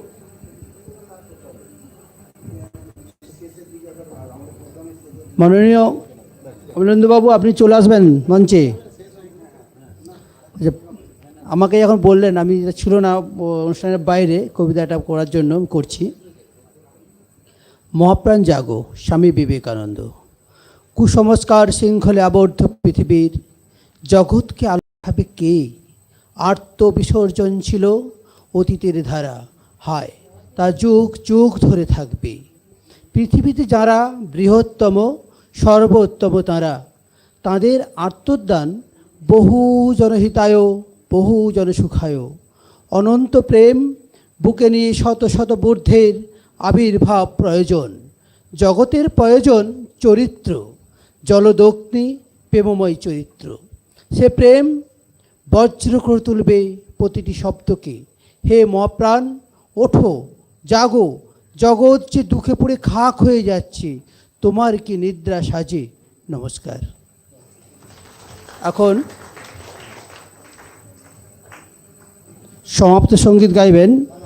আচ্ছা, ধন্যবাদ জ্ঞাপন করবেন আমাদের সঙ্গের সংঘাধ্যক্ষ অমলেন্দু কুইলা মহাশয়।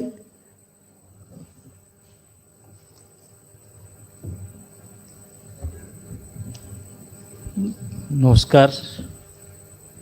প্রথমে প্রণাম জানাই ভগবান রামকৃষ্ণদেব, ভগবতী শ্রী শ্রীমা সারদা দেবীকে, প্রণাম জানাই যুগনায়ক স্বামী বিবেকানন্দকে, এবং প্রণাম জানাই মঞ্চে উপবিষ্ট পূজ্যপাত মহারাজ প্রণত পালানন্দজি মহারাজ, তাকে প্রণাম জানাই।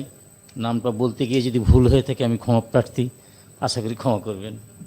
আচ্ছা, এবার যেটা বলি, আমাদের তো এই অনুষ্ঠান যুব সম্মেলন, এরপরে আছে ভক্ত সম্মেলন, কিন্তু প্রথম ইভেন্টে যেহেতু মহারাজ এসছেন এবং আমাদের মাননীয় ত্রিদীপবাবু এসছেন, মাননীয় গোবিন্দবাবু তো সারাক্ষণ থাকবেন, উনি আমাদের এখন অভিধান মানে ডিকশনারি স্বরূপ, তো উনি আছেন, থাকবেন আশা করছি। আচ্ছা, এরপরে যেটা বলার এবং প্রোগ্রাম শেষের দিকে আনবার চেষ্টা করছি, তা আমি কোনো কিছু না বাড়িয়ে একটাই কথা বলবো। একটু আগে মহারাজ যে কথাগুলো বললেন কেন বললেন সেটা ছাত্র সমাজ ভালো করে বাড়িতে গিয়ে ভাবুন। তবে একটা কথা বলবো, আজকে এখানে ছাত্ররা যারা আছো তাদের সঙ্গে গার্ডিয়ানরাও আছে, সুতরাং ছাত্রদের যতটা না দায়িত্ব, গার্ডিয়ানের দায়িত্ব তার থেকে কয়েক গুণ বেশি। আমার ছাত্ররা এখানে আসবে কি না এবং তারা এই কথাগুলো শুনবে কি না সেটা তার বর্তায় গার্ডিয়ানের কাছে। ওরা যাবে না কেন সেটাও উত্তর দেবে গার্ডিয়ানরা। সুতরাং আগে বাবা মা ভাবুক ছাত্ররা কতটা এগোবে না এগোবে। আমরা চেষ্টা করব, এগিয়ে যাব, এইটাই আশা রাখি। আমরা আজকের এই বর্তমান অনুষ্ঠানে আমাদের সংঘের পক্ষ থেকে আমি পূজ্যপাত মহারাজ, ত্রিদীপ বাবু এবং যারা এখনকার ইভেন্টে আছেন সকলকে সংঘের পক্ষ থেকে জানাই আন্তরিক কৃতজ্ঞতা। আপনারা আছেন, আপনারা থাকবেন, যারা এসেছেন, যারা আসবেন তাদেরকেও ধন্যবাদ সহ কৃতজ্ঞতা প্রকাশ করছি। নমস্কার। আমরা প্রায় আমাদের প্রথম দিকের অনুষ্ঠানের শেষের দিকে চলে এসেছি। এখন সমাপ্ত সঙ্গীত করবেন সুমিতা দত্ত। সুমিতা দত্ত আমাদেরই সঙ্ঘের শুভাকাঙ্ক্ষী, যখনই ওকে ডাকি ও আসে।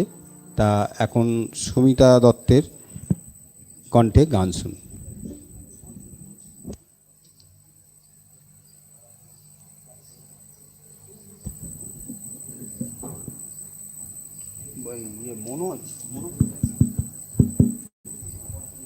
নমস্কার। প্রথমে প্রণাম জানাই ঠাকুর মা স্বামীজির শ্রীচরণে এবং উপস্থিত মহারাজ এবং সকল গুরুজন এবং গুণীজনেদের আমার ভক্তিপূর্ণ প্রণাম জানাই। আজকে এই আলোচনা সভায় এসে সত্যি মনে একটা নতুন উদ্দীপনা পেলাম, জীবনে এগিয়ে চলার নতুন প্রেরণা পেলাম এবং স্বামীজির মন্ত্রে নিজেকে সমৃদ্ধ করে এবং তার প্রেরণা, তার পথ অনুসরণ করে যাতে এগিয়ে যেতে পারি সেই আশা রাখি আমি একটি সমাপ্তি সঙ্গীত পরিবেশনা করছি। স্বামীজির চরণে আমার এই নিবেদন।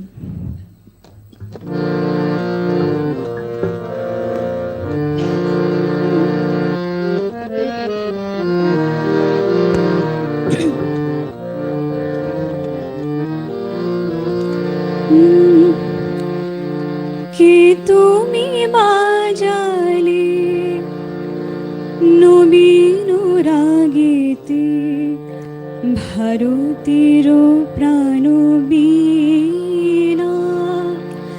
কে তুমি বাজালে নবীন রাগেতে ভারতের প্রাণ বীণা।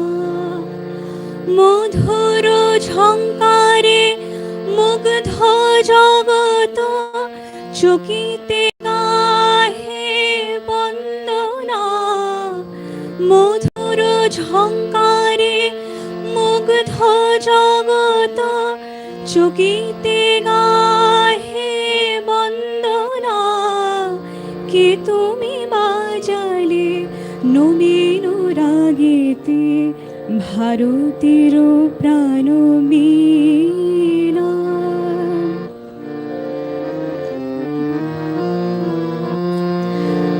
ললিত ছন্দে গভীর মন্দ্রে বসিল সে তান রন্ধ্রে রন্ধ্রে।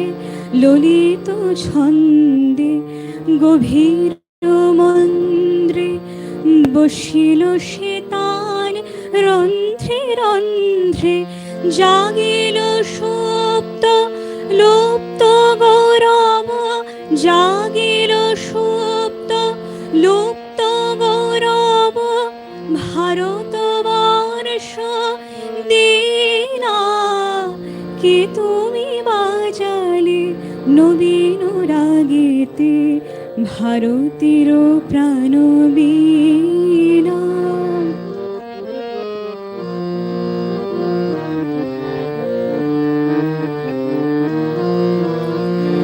হিমাদ্রি ত্রিশিখারে জলনিধি তীরে প্রাচ্যে প্রাচীরে দিকে দিগন্তরে বেদান্ত মহিমা কেবল প্রচারে বেদান্ত মহিমা কেবল প্রচারে বর্তে বর্ণিতে নারী সীমা কি তুমি বাজালে নবীন রাগেতে ভারতের প্রাণ বীণা গুরু পদে মন প্রাণ সমর্পণ মহাযোগে বেশ করিলে ধারণ গুরু পদে মন করি সমর্পণ মহাযোগে বেশ করিলে ধারণ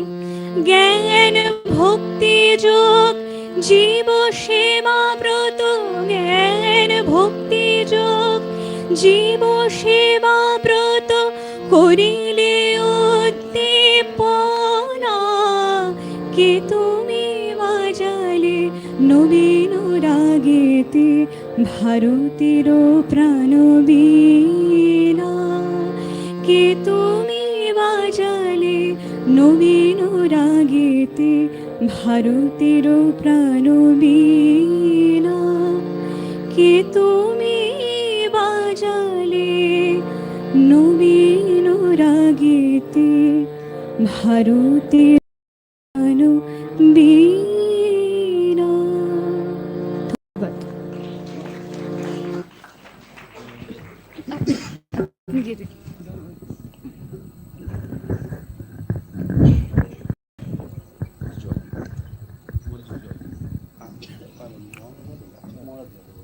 একটু সুন্দর গান শুনলাম আমরা স্বামীজির উপরে, আমাদের এই বোনটি খুব সুন্দর গাইছে। তো যাই হোক, আমরা আজকের এই যুব সম্মেলন শেষ করলাম। এখন ঠাকুরমা স্বামীজির জয়ধ্বনি দিয়ে শেষ করব। সবাই একসাথে জয় দিবেন। জয় শ্রী গুরু মহারাজ জি কি জয়, জয় মহা মাই কি জয়, জয় স্বামীজি মহারাজ জি জয়, জয় গঙ্গা মাই কি জয়।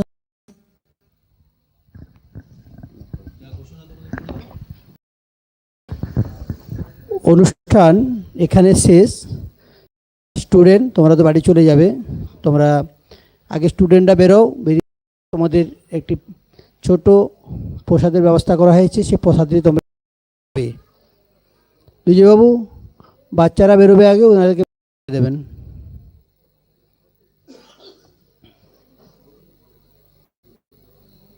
গাড়িটা আসুক।